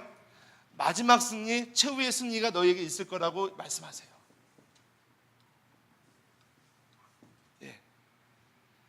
이게 바로 아버지의 마음인 줄 믿습니다. 할렐루야. 예. 여러분, 제가 이제 앞으로 10개의 책을 해야 되는데 다 막 구체적으로 상세하게 다룰 수는 없어요. 그렇지만 가장 그 안에 주신 메시지 그리고 키워드를 제가 여기다 적어놓을게요. 호세아서는 하나님이 우리를 향한 사랑이에요. 그리고 요에서는 그날의 성령이 온 열방이 회개하고 돌아올 열방에 대해서 이스라엘 중심으로 예언하신 것입니다. 자, 세 번째 책은 아모스입니다. 자, 아모스서는 어느 시대의 선지자였습니까? 그렇죠. 북이스라엘을 향한. 특별히 그 호세아서하고 아모스가 이제 북이스라엘에 있어서 중요한 어떤 선지자 역할을 했는데, 호세아서는 하나님께 초점을 둔 회복에 대해서 이렇게 이야기했지만 아모스는요, 그 십계명의 이 사람과 사람 간의 어떤 회복을 이야기하는 것이 바로 아모스서예요. 모든 선지서의 사실 기준은요, 십계명이에요. 하나님을 사랑하고 이웃을 내 몸처럼 사랑하는 것. 자, 여러분, 우리가 십계명을 좀 정리해 볼까요? 자, 1계명이 뭘까요? 신령한 1계명이 뭘까? 자, 여러분, 중요한 단서가 있어요. 나 외에 다른 신을 섬기지 말라. 이것도 맞는데 애굽에서 종되었던 나를 구원해낸 나 여호와, 그게 중요해요. 그 유대인들은 십계명을 얘기할 때요, 나 외에 다른 신 거기서부터 안 해요. 반드시 그들의 출발은 애굽이에요.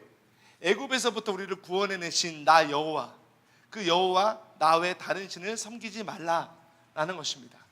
나 외에 다른 신을 섬기지 말라. 자, 두 번째 계명은 뭐예요? 그렇죠. 새긴 우상을 만들지 말라. 그리고 우상에게 절하지 말라. 그 십계명이에요. 제2계명. 제3계명은 뭘까요? 네? 안식일? 안식일 너무 빠르고. 네, 망령 때 여호와 이름을 부르지 말라고 얘기해요.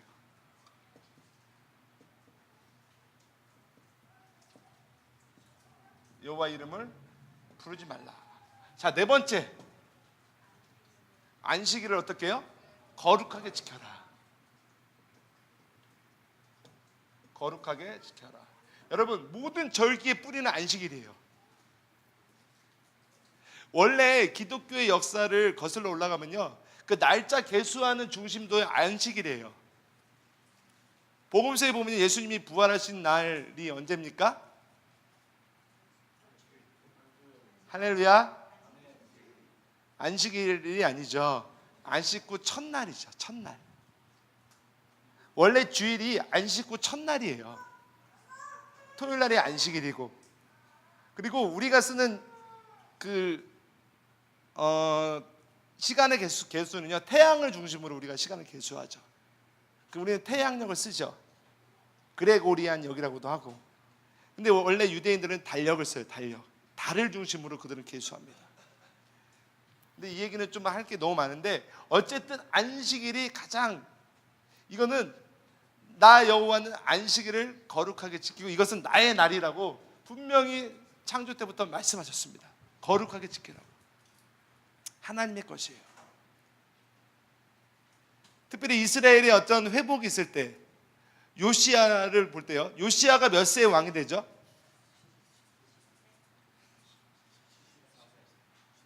잘 나갑니다. 막 나갑니다. 할렐루야. 요시야가 8살의 왕에 올라요. 그러면서 요시야 종교개혁의 시작은요, 그로부터 12년 후에 이 20살에 요시야의 개혁이 일어납니다. 요시야의 개혁이 무엇입니까? 율법서를 발견하죠. 그때 율법서를 읽기 시작하면서 무엇을부터 회복하냐면 절기를 회복하기 시작해요. 절기를 회복하기 시작해요. 절기는 여호와의 것이죠. 그래서 안식일을 거룩하게 지키라고 주님 말씀하시는 것이에요. 그러면서 이 안식일의 주인이 누굽니까? 누구예요? 안식일의 주인이 모르세요? 예수님이니. 예수님. 예수님이 안식일마다 계속 바리새인들과 사람들 앞에 미움받았던 이유가 뭐예요? 안식일을 범했기 때문에 그래요. 왜 안식일을 일하면 안 되는데 일을 하거든. 어떤 일 합니까? 죽은 자 살리고 병든 자 고치고. 그런데 안식일의 주인이라고 얘기해요. 근데 예수님이 뭐라고 말씀하시면 요한복음에 안식일에 누가 일하셨냐면 아버지가 일하시니 나도 일하신다고 얘기해요. 안식일을 왜 지키냐면요, 하나님이 우리 가운데 새롭게 회복하시는 것이 바로 안식일이에요. 안식일은 비록 우리가 쉬지만요, 하나님은 쉬지 않으시면서 우리를 향해서 회복하시는 일들이 바로 안식일이에요. 그래서 안식일은 특별히 멈추고 정지하는 것이에요. 모든 것이 생각부터 다. 그리고 여호와를 기억하는 날이 바로 안식일이에요. 이것이 바로 하나님을 향한 계명이에요. 그럼 5번째 계명이 뭐예요? 네? 내 부모를 공경하자. 부모를 공경. 여러분, 부모 공경하는 게 주님의 뜻인 줄 믿습니다. 부모에게 순종하는 것이 주 안에서, 그렇지만 주 안에서 좀 이거 지혜가 필요하죠. 그렇지만 주님이 주신 계명이에요. 예수님도 부모를 공경했어요. 예수님의 육신적인 부모가 누굽니까? 마리아하고 요셉이었죠. 부모를 공경했어요. 자, 6번째 계명이 뭐예요? 예? 살인하지 말라. 근데 신약에 와서는 이 살인이요, 더 어려워졌어요. 이게 그냥 육신으로 쳐 죽이는 것만 살인이 아니라 마음으로 이미 미워하는 것이 살인이래요. 그래서 할례를 육신의 할례가 아니라 마음의 할례를 받으라고 예수님 말씀하시죠. 자, 7번째가 뭐예요? 예? 뭐 하지 말아야 돼요? 간음하면 안 돼요. 자, 8번째 계명은 뭐예요? 도둑질하지 말라. 여러분, 도둑질 하신 분 있으면 회개하시기를 축원합니다. 네, 혹시 돈 꺼갔는데 그냥 싹 입 닫고 있는 분들, 네, 예. 생각남에도 불구하고 시간 지났으니까 내두지. 여러분, 갚으시길 축원합니다. 자, 9번째가 뭐예요? 거짓 증거하지 말라는 거죠. 여러분, 루머들 조심하세요. 유언비어, 사실이 아닌데 사실처럼 얘기하는 것들. 저도 사실 있어요. 가만히 보니까 있더라고. 그 잠언에 보면 이런 얘기가 있어요. 말을 많이 하면요, 허물을 면키 어렵대요. 이 사역자들은 말하는 걸 되게 좋아해요. 특별히 인턴들 사역자들 말 조심하시기를 축원합니다. 예. 왜냐하면 이거 내가 의도하지 않았는데도 거짓 증거가 될 수가 있어요. 그리고 10번째 뭐예요? 내 이웃의 물건을, 또 이웃 아내나 물건을 탐내지 말라요. 근데 신약에 와서 뭐라고 하냐면 탐심도 뭐라고 얘기해요? 우상숭배라고 얘기해요. 여러분, 모든 선지서에 있어서 기준 이거예요.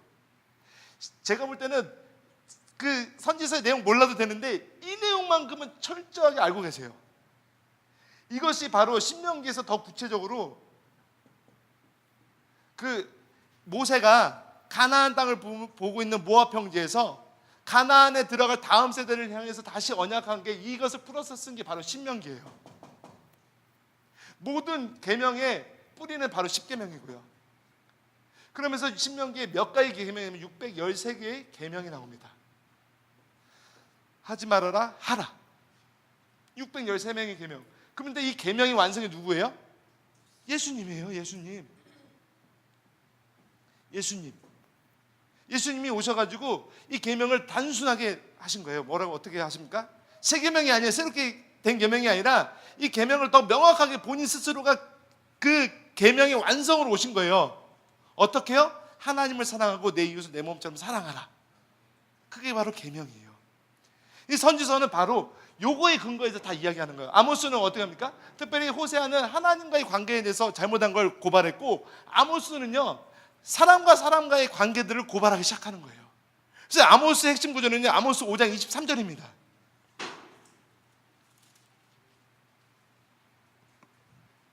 아니 24절입니다. 같이 읽을게요. 시작. 자, 할렐루야. 자, 다시 읽을게요. 시작. 오직 정의를 물같이 공의를 마르지 않는 강같이 흐르게 할지어다. 할렐루야.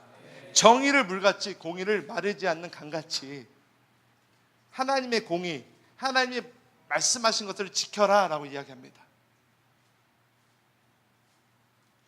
이게 바로 아모스 가운데 우리에게 주신 것이에요. 그래서 아모스는요 3편의 설교가 나와요. 3편의 설교가 나오고 5개의 환상이 나오는데 그 이유가 이것이었습니다. 첫째는 우상숭배예요. 아모스를 기록한 목적은 우상숭배예요. 그리고 둘째는 가난한 자를 억압하기 시작하는 것이에요. 222편 이쪽에 나와 있어요. 셋째는요 지도자들의 불공정한 재판이었습니다. 자기의 유익한 대로 재판하기 시작하고 하나님의 말씀대로 재판하지 않아요. 그리고 네 번째는요 초호합한 생활이었어요.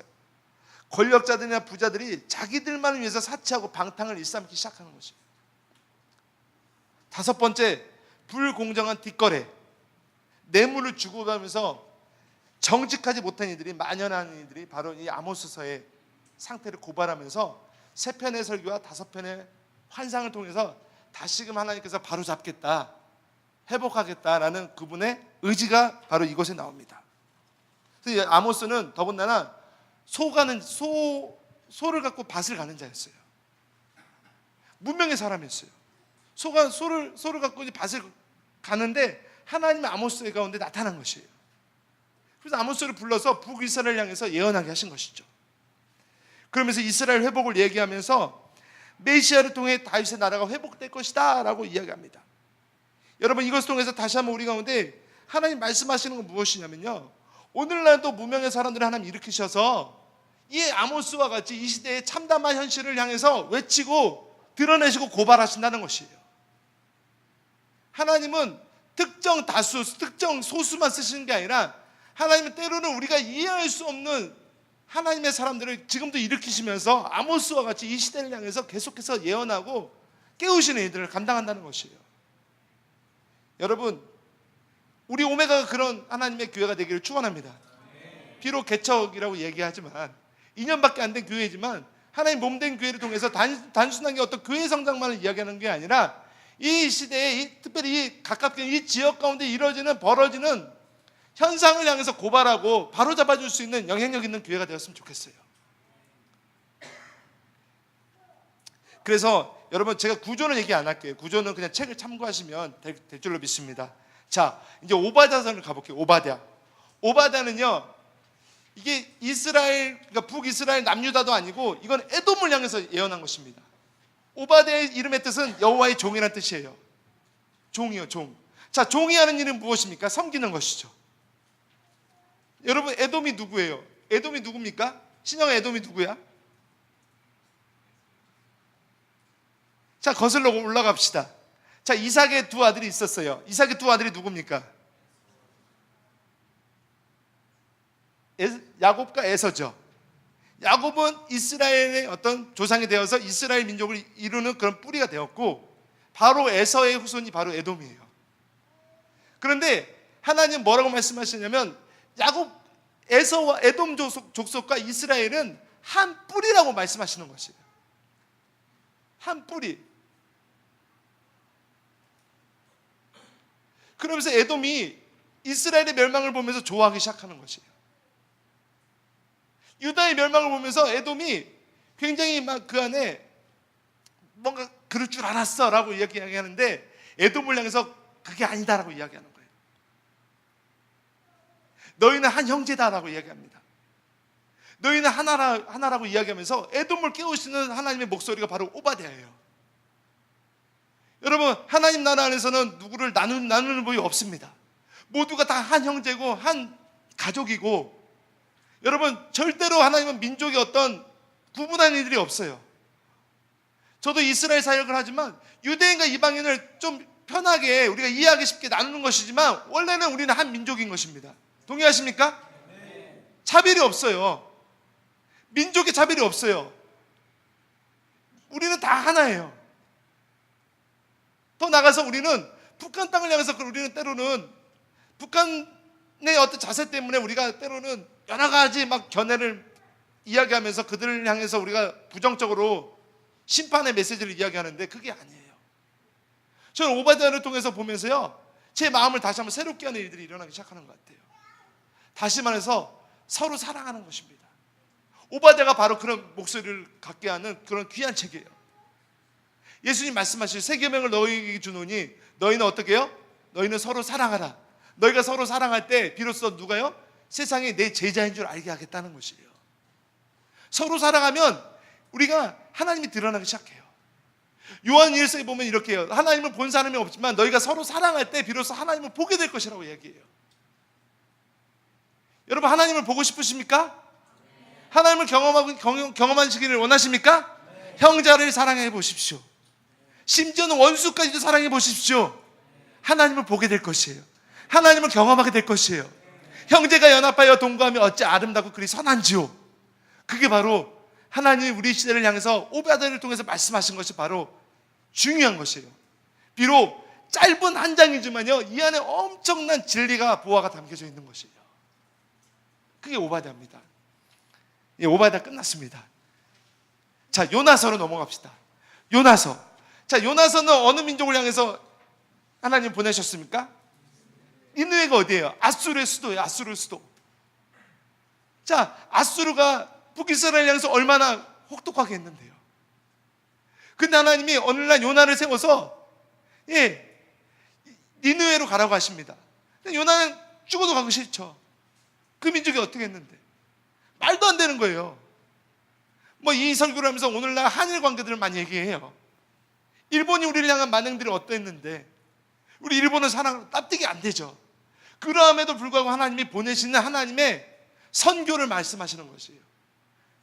요나는요, 불순종했지만 결국에는 하나님 순종할 수밖에 없는 그런 물속에 빠뜨려져서 물속에서 구원해내셨고, 그래서 이 요나가 니느웨로 향해서 나갔는데 어떻게 합니까? 난리가 난 거예요. 요나가 그냥 하나님의 대언하신 말씀대로 하기만 했는데 짐승까지도 회개했다고 이야기합니다. 짐승까지도. 엄청난 전무후무한 회개의 역사가 일어나기 시작해요.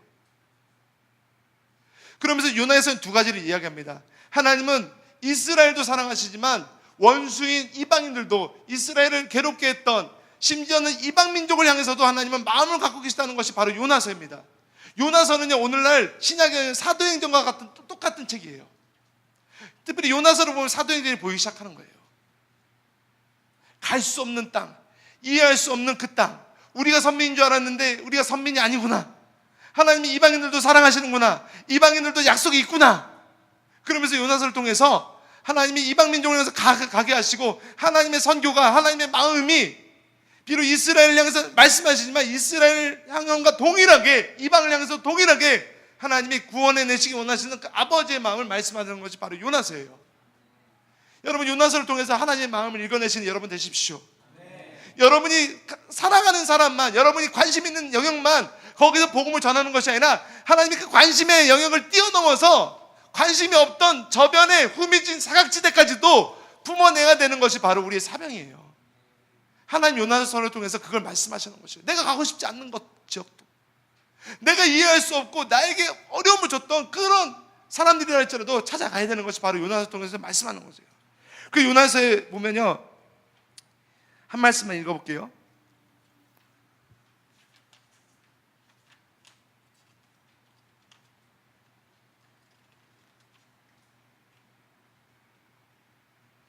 사장에 보면 10절하고 11절 한번 읽어볼게요. 시작.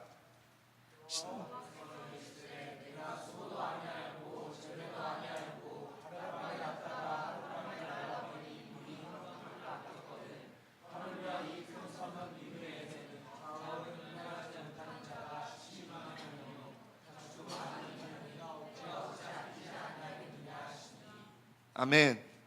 예, 바로 이런 거예요. 하나님의 마음인 거예요. 자, 요나서 끝났습니다. 이제 미가서로 넘어가겠습니다. 할렐루야. 예.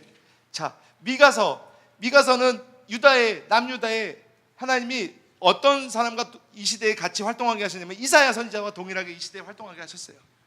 특별히 이사야서는요, 신분 계급이 특별히 그 왕실 좀 높은 계급에게 다가가는 어떤 예언들을 했더라면요, 이 미가는요, 평민들을 대상으로 예언했던 자가 바로 미가예요. 이 미가의 이름의 뜻은 뭐냐면 여호와 같은 자 누구냐라는 것입니다. 이 시대의 어떤 죄악의 참상, 도덕적이고 사회적으로 죄를 막 끼우치고 거짓 선지자들, 제사장들의 타락을 고발하기 시작하고 극심한 빈부의 격차들을 이야기하면서 다시 한번 하나님이 누구이신가에 대해서 이야기하면서 하나님의 기준을 잡아주는 것이 바로 미가라는 것이에요. 세상에 혼란이 오고 아무리 막 죄악들이 인해서 무너지고 오늘날 포스트 모더니즘이라고 하면서 막 진리가 모든 것 다 진리가 된다고 하면서 막 사람들이 개판으로 사는데, 이 개판인 이 흥청망청 정말 기준이 없다고 했을 때 다시 기준을 잡아주는 것, 그것이 바로 미가서의 말씀이에요.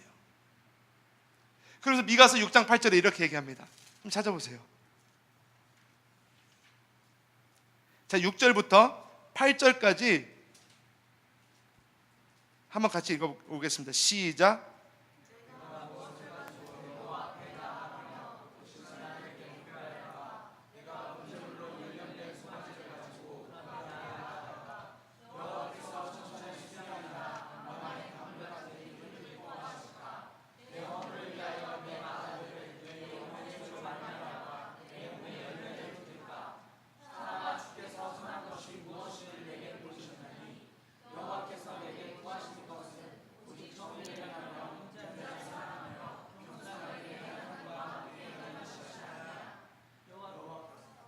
예, 아멘.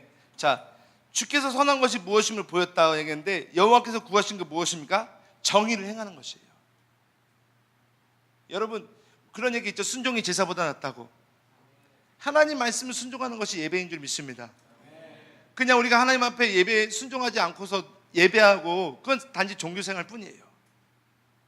종교는 의식이에요. 삶은 안 바뀌고 의식만 행하면 그건 종교인 것이죠. 근데 우리가 종교 생활을 하지 않는다라고 증명할 때는 언제냐면, 예배하고 여기서도 예배하지만 밖에 나가서 삶으로 예배하는 것. 다시 무엇입니까? 인자를 사랑하고 정의를 행하고 겸손한 게 내 하나님과 행하는 것. 바로 이것이 이야기하는 것이에요.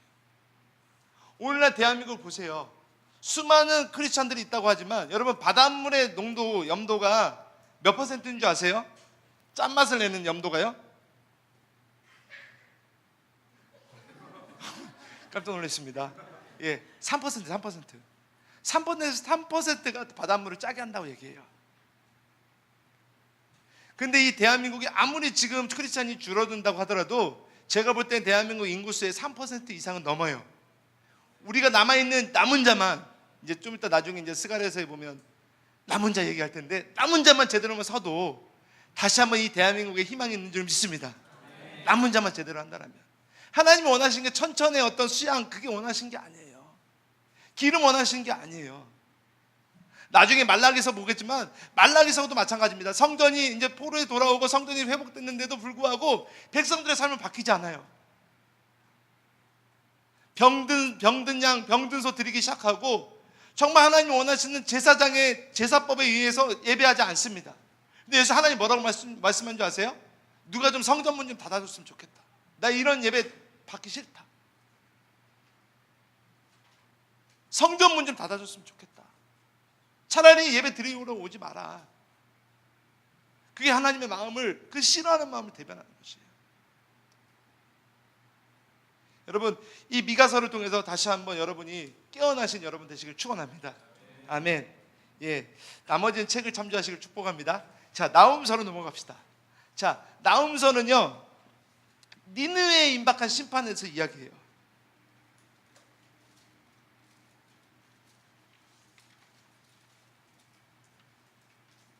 자, 니느웨의 나훔서 전에 누가 활동을 했었죠? 방금 읽었던 요나예요. 요나.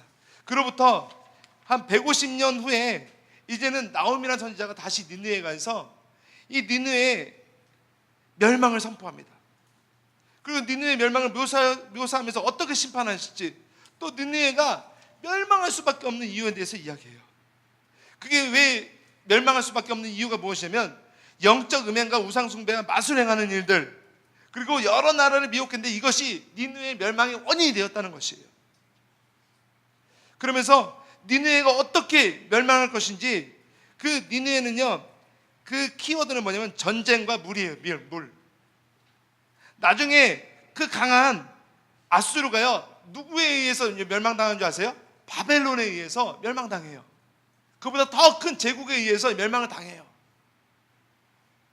그러면서 하나님이 이 나훔서를 통해서 뭐라고 말씀하시냐면, 나훔을 통해 예언하신 것처럼 세계를 제패하던 거대 도시와 불의와 불법을 행하면 주님께서 말씀하신 대로 온전히 멸망을, 다시는 그 이름이 전파되지 못할 것이고, 아무리 강한 제국이라 할지라도 하나님의 말씀 앞에 지키지 못하면 그것은 소용없고 언젠가는 망하게 되어졌다라는 것입니다. 그게 나훔서예요. 그래서 모든 역사의 주인은 하나님이시고 그분은 공평하게 심판하신다는 것이 바로 하나님의 음성이라는 것입니다. 이게 나훔서예요. 자, 나훔서 끝나고 이제 하박국 넘어갑시다. 자, 하박국 굉장히 재밌는 책이에요. 자, 하박국이 어느 나라를 향해서 예언했던 선지자죠? 남유다죠, 남유다. 자, 하박국은 굉장히 아주 심오한 질문을 했던 사람이에요. 뭐냐면, 하박국이 왜 불의한 자를 그냥 두십니까? 그 사회의 어떤 부패 현상을 보면서 왜 하나님 심판하시는 분이 불의한 자를 두고 왜 그냥 두십니까? 라고 얘기합니다. 근데 하나님이 답변을 안 하세요. 근데 답변하시는 게 고작 뭐냐면 바벨론을 통해서 내가 심판하겠다는 것이에요. 그러면서 하박국이 말하는 게 뭡니까? 이거 말도 안 된답니다. 말도 안 됩니다. 말도 안 돼요. 어떻게 불신자가 신자를 이렇게 친다는 것입니까? 말도 안 된다는 것이 하나님의 방법이 아니라는 것이에요. 그러면서 하나님이 이제 답변하시는 게 어떤 거냐면, 자, 하박국 2장 3절 봅시다. 여러분 거의 다 왔어요. 2장 3절.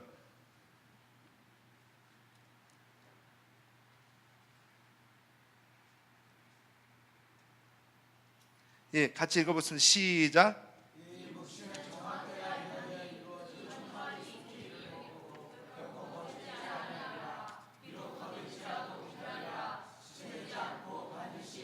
자, 4절까지 읽겠습니다. 시작.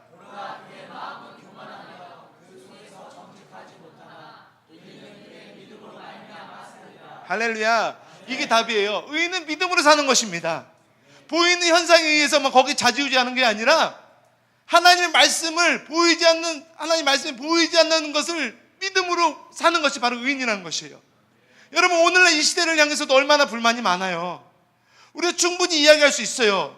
그런데 성경은 하박국을 통해서 뭐라고 말씀하시냐면, 이 묵시가 정한 때가 되면 다 이루어지는데, 의인은요 그게 아니라고. 의인은 뭐냐면 믿음으로 사는 것이래요. 보이지 않는 것으로 사는 것이래요. 하나님 말씀대로 사는 것이래요. 왜냐하면 하나님의 말씀이 정한 때가 되면 이루어진다는 것입니다. 그러면서 하나님이 이제 하박국의 마음을 풀어주십니다. 풀어주시면서 이제 하박국이 예언한 게, 노래한 게 무엇이냐면 3장에 이런 노래예요. 비록 무화과 나무가 열매가 없어도. 자, 우리 같이 읽어볼까요? 3장 17절입니다. 시작. 17절 18절 시작.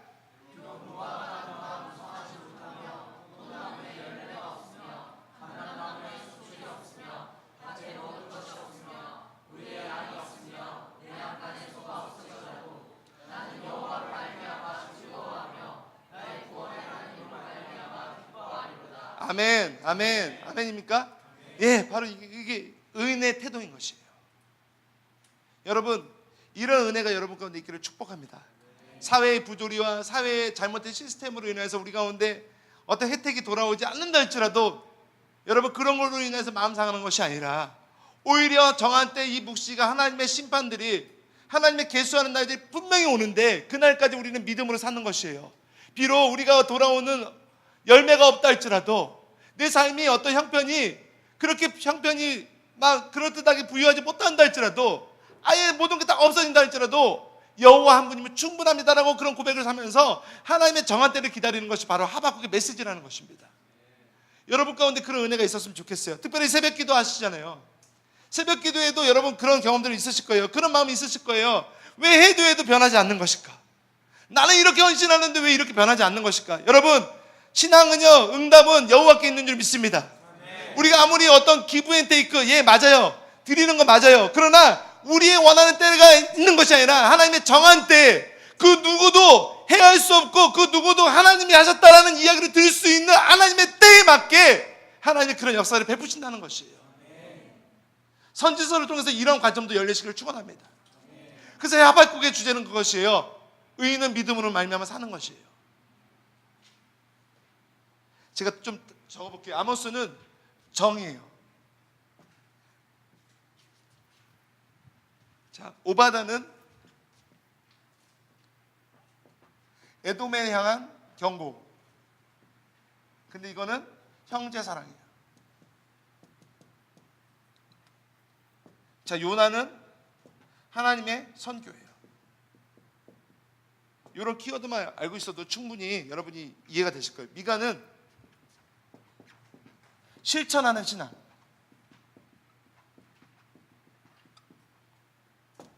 자, 하박국은 의인은 믿음으로 말미암아 살리라. 이게 하박국의 주제예요.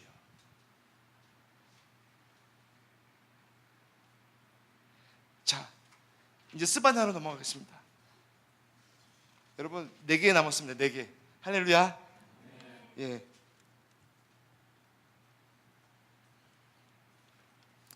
스바냐. 자, 스바냐는요, 시온의 남은 자들이 구원을 받는다라는 것입니다. 남은 자에 대한 이야기예요. 그러면서 스바냐서의 핵심은 뭐냐면, 심판은 연단이다라는 거예요.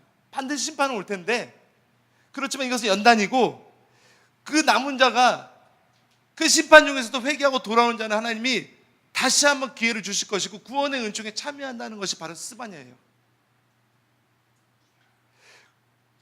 그래서 이 스바냐에서는 여호와의 나이라는 단어가요 20번이나 언급됩니다.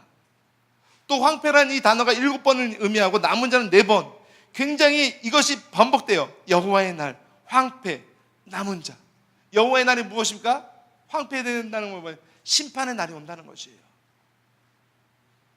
심판의 날이 온다는 것이에요. 그 남유다의 멸망이 언제 됐어요? BC 586년에 남유다가 누구의 포로가 됩니까? 바벨론의 포로가 되죠. 그래서 남은 자 사상을 강조하는 것이 바로 스바냐서예요. 진노의 날이 있지만, 그래서 남은 자의 심판인데, 특별히 여러분 261장 우리가 좀 뒤에 보면 나를 향한 하나님의 감동적 고백, 그거 한번 읽어봅시다. 이게 바로 스바냐의 어떤 핵심된 메시지예요.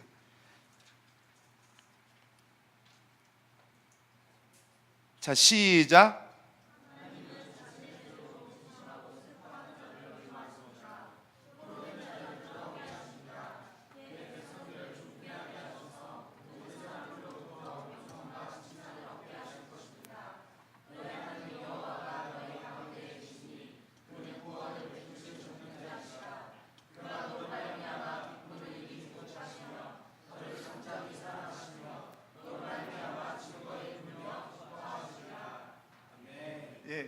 남은 자가 누리는 구원의 기쁨에 대해서 묘사한 게 바로 스바냐서예요. 그러니까 선지서의 패턴이 있어요. 그 죄악을 고발합니다. 그럼 그 죄악에 대해서 고발한 것들을 하나님 심판하십니다.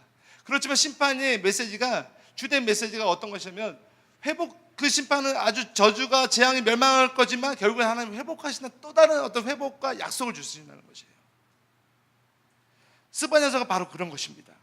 자, 이제 우리가 이제 남유다의 선지자를 다 끝나고 이제 학개로 넘어갑니다. 자, 학개서는 586년에 여러분 바벨론에서 남유다가 멸망합니다. 자, 그로부터 70년이 찬 후에, 그러나 70년 거슬러 올라가서 536년에 바사왕 누구요? 고레스에 의해서 놀라운 어떤 기적들이 열립니다. 그때 바사왕 고레스를 통해서 이제는 하나님이 그토록 흩으시고 이방 민족의 포로로 잡혀가겠지만 약속은 무엇입니까? 다시 돌아오게 한다는 하나님의 약속을 지키십니다. 그러면서 지키면서 제1차의 포로 기한이 누구에 의해서 움직입니까? 스룹바벨에 의해서, 여호수아 총독과 스룹바벨에 의해서 1차 포로들이 이제는 귀환하기 시작해요. 근데 귀환해서 이스라엘 민족들이 가장 예루살렘에 돌아오면서 했던 것이 무엇이냐면 황폐된 그 예루살렘에 다시 무엇을 세우는 것입니까? 성전을 세우는 것이 성전을 세우기 시작합니다. 근데 성전을 세우는데 이때 이 학개서에 나타나는데, 성전을 세우다가 무려 멈추는 순간에 16년 동안 성전이 더 이상 지어지지가 않아요. 근데 이 성전을 가만히 보시면요, 성전은 어떻게 지어진지 아세요? 그냥 우리의 머리로 지어지는 게 아니에요. 성전은요, 누구의 집입니까? 하나님의 집이에요. 그렇기 때문에 누구에 의해서 이 성전이 지어집니까? 하나님 말씀에 의해서, 하나님 그분의 설계에 의해서 성전이 지어져요. 그럼 16년 동안 멈췄다는 것이 무엇이에요? 16년 동안 하나님의 말씀이 없었다는 것입니다. 근데 하나님의 말씀이 없었던 이유가 무엇이냐면요, 이스라엘 백성들이 포로에서 돌아왔을 때 하나님은 성전을 먼저 재건하라고 말씀하셨는데 그렇게 하지 않았어요. 오히려 자기 실속들을 차리기 시작합니다. 하나님의 성전이 아닌 자기의 집들을 먼저 지키기 시작하고, 자기의 편리한 대로 그 도시들을 다시 새롭게 건설하기 시작해요. 그것들을 향해서 잘못된 것들을 예언한 것이 바로 학개서의 말씀이에요. 그래서 학개서의 말씀은 무엇이냐면 우선순위를 바꿔라, 그런 얘기입니다. 하나님의 성전을 먼저 지어야 된다라고 얘기합니다. 너희가 먼저 하나님의 성전을 지어야 된다는 이야기가 무엇이냐면 하나님의 임재를 다시 너희 가운데 가져와야 된다는 의미예요. 여러분 삶 속에서 우선순위가 바뀐 분 있으십니까? 다시 한번 하나님께 먼저 우선순위를 두십시오. 하나님의 임재에 우선순위를 두십시오. 특별히 여러분, 물론 여러 가지 어떤 우리 가운데 적용점이 있겠지만 하나님의 허락하신 공예배 가운데 여러분 우선순위를 두셔보세요. 여러분이 하고 싶은 거 다 하고 남는 시간에 예배 드린다? 아니, 여러분 예배 드리고 남는 시간 쪼개서 쓰는 게 바로 우리의 바른 태도이고 우선순위예요. 예배 중심의 삶, 하나님의 임재를 가져오는 삶. 여러분 아침에 일어나면 무엇을 먼저 보십니까? 저도 회개합니다. 아침에 일어나면 저도 모르게 스마트폰에 먼저 손에 가 있어요.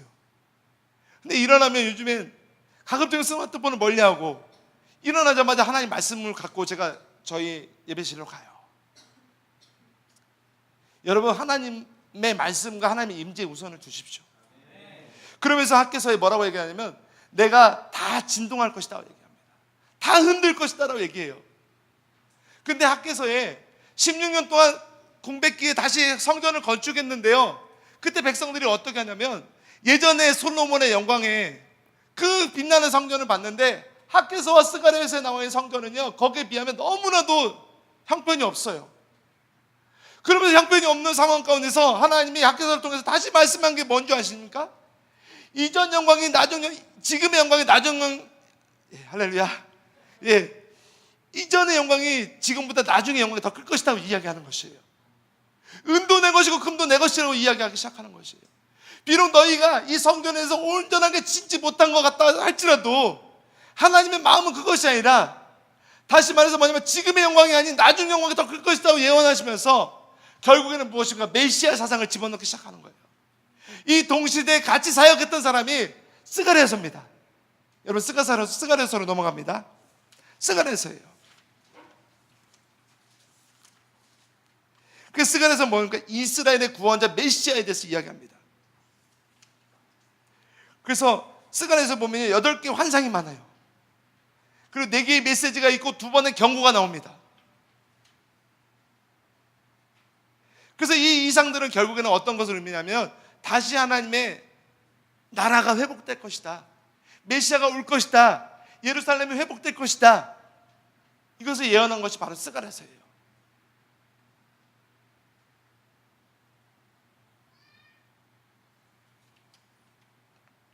그래서 모든 그 환상은요, 6장 9절부터 15절에 나와 있는 모든 환상은요, 바로 싹이라는 사람, 예수 그리스도의 모형, 예수 그리스도를 예표하는 환상들을 열어주기 시작한다는 것이에요. 여러분, 구약을 볼 때마다 다시 권면해 드립니다. 구약을 볼 때마다 예수 그리스도와 분리돼서 보지 마십시오. 예수 그리스도를 두고 예수 그리스도가 어떻게 뿌리가 어떻게 왔는지, 예수 그리스도가 메시아가 어떻게 도래져 왔는지 그 프로세스, 그 과정들을 보십시오. 성전 건축, 성전의 봉헌, 결국 이 성전이 누구십니까? 누구세요? 예수님의 예수님. 동의하세요? 예수님의 예수님. 자, 예수님이 죽고 난 다음에 부활하시고 승천하시고 그 성령이 어디에 오셨습니까? 우리를 성전 삼아 주셔서 성령이 우리 가운데 오셨어요. 여러분, 가만히 보면요, 우리가 이 구약과 상관없는 게 아니라 우리의 어떤 변점 과정들이 바로 여기에 뿌리를 두었다는 것이에요. 우리가 성전 삼아 주시기 위한 하나님의 완벽한 계획들이 그 수많은 거슬러 올라가는 믿음의 세대들은요, 그렇게 많은 대가를 지불했다는 것이에요. 그래서 스가랴에서는 이상들이 나오는데 그것들이 바로 결국에는 메시아와 연결되어져 있다는 것이에요. 메시아와 연결하지 못하면요, 크나큰 이단들이 나오기 시작해요. 지금 여러분, 예수가 메시아죠. 자, 예수라는 이름의 뜻이 무엇입니까? 구원자예요, 구원자. 메시아가 뭐예요?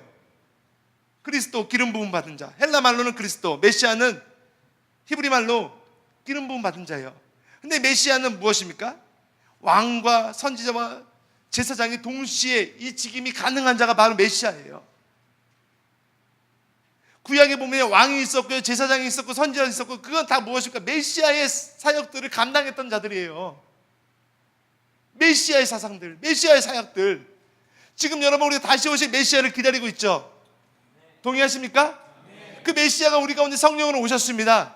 그럼 그 메시아를 통해서 이 성령께서 우리 가운데 메시아에 대한 이상들, 메시아에 대한 약속들을 계속해서 붙잡게끔 오늘날도 성령은 우리 가운데 계속 진리 가운데로 인도하신다는 것입니다. 그게 바로 스가랴에서 나온 이상들이에요.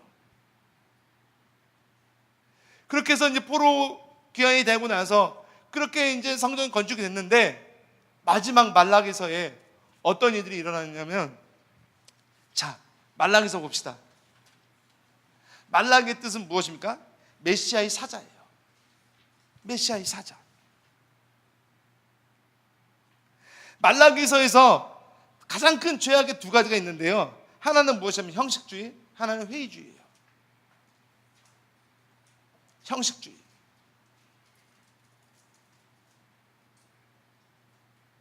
여러분, 신앙이 형식화되지 않기를 축원합니다. 이때 이 말라기서 보면요, 굉장히 주님의 마음이 아파요. 5주가 보면 뭐라고 말씀하시냐면, 말라기서 한번 찾아보실래요?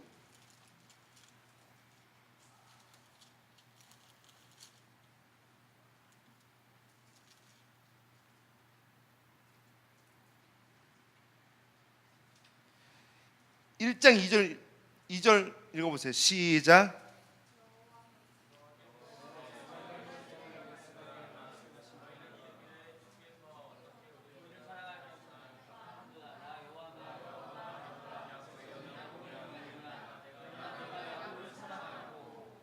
예, 뭐라고 말하면요, 어떻게 우리를 사랑하셨나이까 한다고 이야기해요.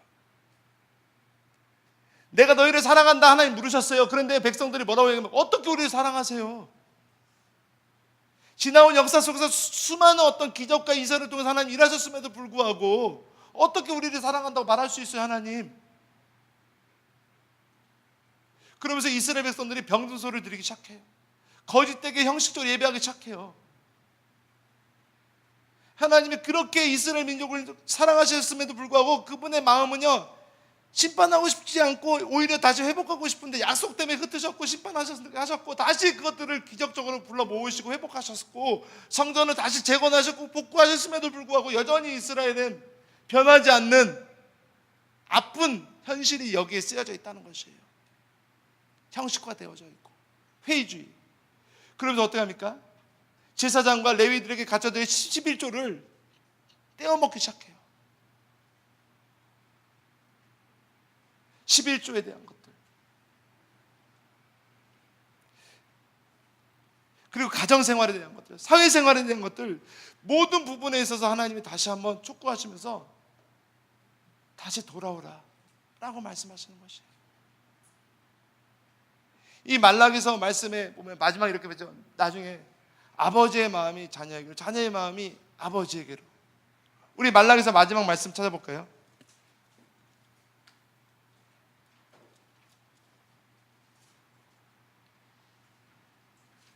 4절부터 6절까지 한번 같이 읽겠습니다. 시작. 너희는 내가 호렙에서 온 이스라엘 위하여 내 종 모세에게 명령한 법 곧 율례와 법도를 기억하라. 보라, 여호와의 크고 두려운 날이 이르기 전에 내가 선지자 엘리야를 너희에게 보내리니 그가 아버지의 마음을 자녀에게로 돌이키게 하고 자녀들의 마음을 그들의 아버지에게로 돌이키게 하라. 돌이키지 아니하면 그럴건대 내가 와서 저주로 그 땅을 칠까 하노라 하시니라. 예, 하나님 말씀하시죠. 명령과 법 곧 율례와 법도를 기억하라. 크고 두려운 날이 이르기 전에 내가 선지자 엘리야를 너희에게 보내리니. 이것이 누구십니까? 신약에서는 바로 엘리야의 심령을 갖고 온 세례 요한, 그로부터 400년이 지난 세례 요한과 예수님에 대해서 예언하신 거예요. 그래서 그가 아버지의 마음을 자녀에게로, 자녀의 마음을 그들의 아버지에게로 돌이키게 하리라 약속하신 것입니다. 오늘날 우리가 바로 이런 시대에 살고 있다는 것이에요. 여러분, 지나온 과거의 모든 수많은 역사와 그 아픔들의 어떤 현실을 볼 때요, 이건 비단 이스라엘의 문제만이 아니에요. 이것이 바로 오늘날 우리의 모든 삶 속에서도 배어있고 우리의 모든 해결할 수 없는 문제들이 여기에 동일하게 오늘날도 우리 가운데 고발되고 있다는 것입니다. 그때 우리가 해결할 것이 한 가지밖에 없는 것이에요. 여호와께로 돌아가는 것입니다. 여호와의 약속을 기억하면서 돌아가는 것이에요. 여호와의 말씀을 준행하기로 다시 한번 결정하면서 돌아가는 것입니다. 오늘 이 선지서를 통해서 여러분 안에 그런 촉구의 다시 한번 내 영혼의 개혁들이 일어나기를 축원합니다. 다시 돌아가는 것이에요. 하나님 말씀으로 돌아가는 것이에요. 하나님 말씀으로 돌아갈 때 하나님께서 내게 주신 그 사랑과 은택이 얼마나 놀라운지를 우리가 보게 될 거라고 하나님 약속하신 대로 우리 가운데 누리는 것입니다. 이게 과거의 약속과 과거의 소리가 아니라 오늘날도 이런 하나님의 동일한 패턴으로 비록 우리 가운데 재앙을 말씀하시고 심판을 말씀하시지만 그 안에는 하나님의 사랑이 있고 하나님의 회복의 약속이 있고 다시 하나님이 이 땅에 오셔서 새 예루살렘과 새 하늘과 새 땅이라는 어떤 그 하나님의 날들이 우리 가운데 다가오고 있다고 격려하시는 것이에요. 환난이 있다 할지라도, 어려움이 있다 할지라도, 내 개개인의 어떤 이해 못할 어떤 애매히 당하는 고난과 환경이 있다 할지라도 우리가 거기서 여호와의 말씀을 떠나지 말고 지켜내라 하는 것이 바로 선지자의 전체적으로 우리를 향한 메시지라는 것이에요. 종합해 보면 그것입니다. 하나님을 사랑하고 내 이웃을 내 몸처럼 사랑하는 것이 바로 선지자의 모든 핵심의 메시지라는 것입니다. 여러분, 많은 책들을 하려다 보니까 제가 많은 걸 못 나눴어요. 그렇지만 분명한 것은 뭐냐면 그 안에 선지서의 공통적인 메시지가 있고 또 하나 그 시대의 어떤 역사의 어떤 깊은 어떤 그런 그 담겨진 백그라운드를 내가 살펴보지 못했지만 분명한 것은 여러분이 하나님이 그 모든 역사 속의 사건들이 아니라 일어나는 어떤 거기에 주목하는 것이 아니라 아버지의 성품과 그 아버지의 약속은 신실하게 지금도 이루어지고 있다는 것을 선지서를 통해서 우리에게 말씀하시지 않나라는 생각이 듭니다. 여러분, 그런 은혜 가운데 참여하시길 주의 이름으로 축원합니다. 그래서 학개서는요 성전 재건이에요. 특별히 우선순위. 그리고 격려하시고 그러면 너희는 정결하게 하라. 이게 패턴이에요. 그리고 스가랴서는 이상과 환상이 있어요.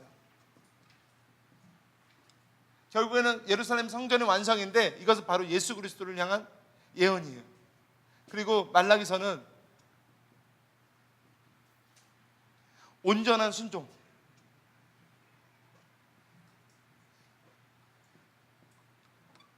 예배, 11조, 가정생활, 사회생활,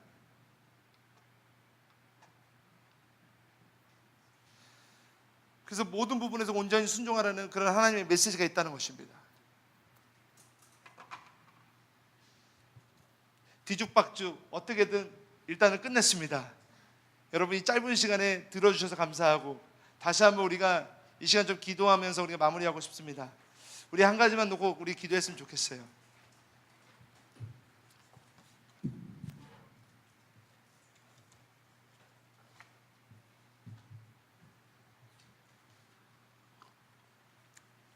하나님의 말씀에는 그분의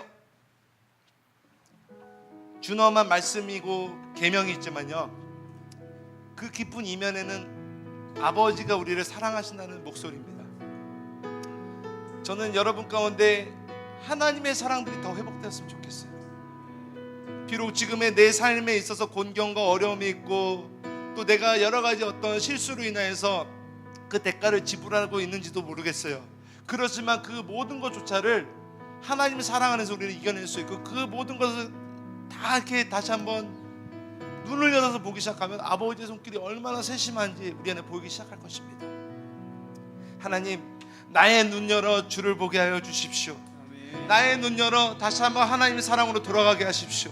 아멘. 하나님, 오늘날 이 선지서를 통해서 우리에게 주시는 하나님의 메시지, 하나님을 사랑하고 하나님을 사랑하는 자가 내 이웃을 내 몸처럼 사랑하는 것, 이 하나님 말씀하신 이 계명, 팔복의 삶, 산상수훈, 하나님 이것을 지켜낼 수 있도록 다시 한번 내 삶에, 내 마음 가운데 하나님 그 시대의 선지자를 통해서 말씀하셨던 것처럼 오늘날 성령이 우리 가운데 다시 한번 내주에 계심으로 인하여서 성령님 오늘도 나에게 말씀하여 주십시오. 조명하여 주십시오. 더 하나님의 사람이 되기를 소원합니다. 역사해 주십시오. 우리 주여 한번 부르고 같이 기도하시겠습니다. 기도합시다. 주여!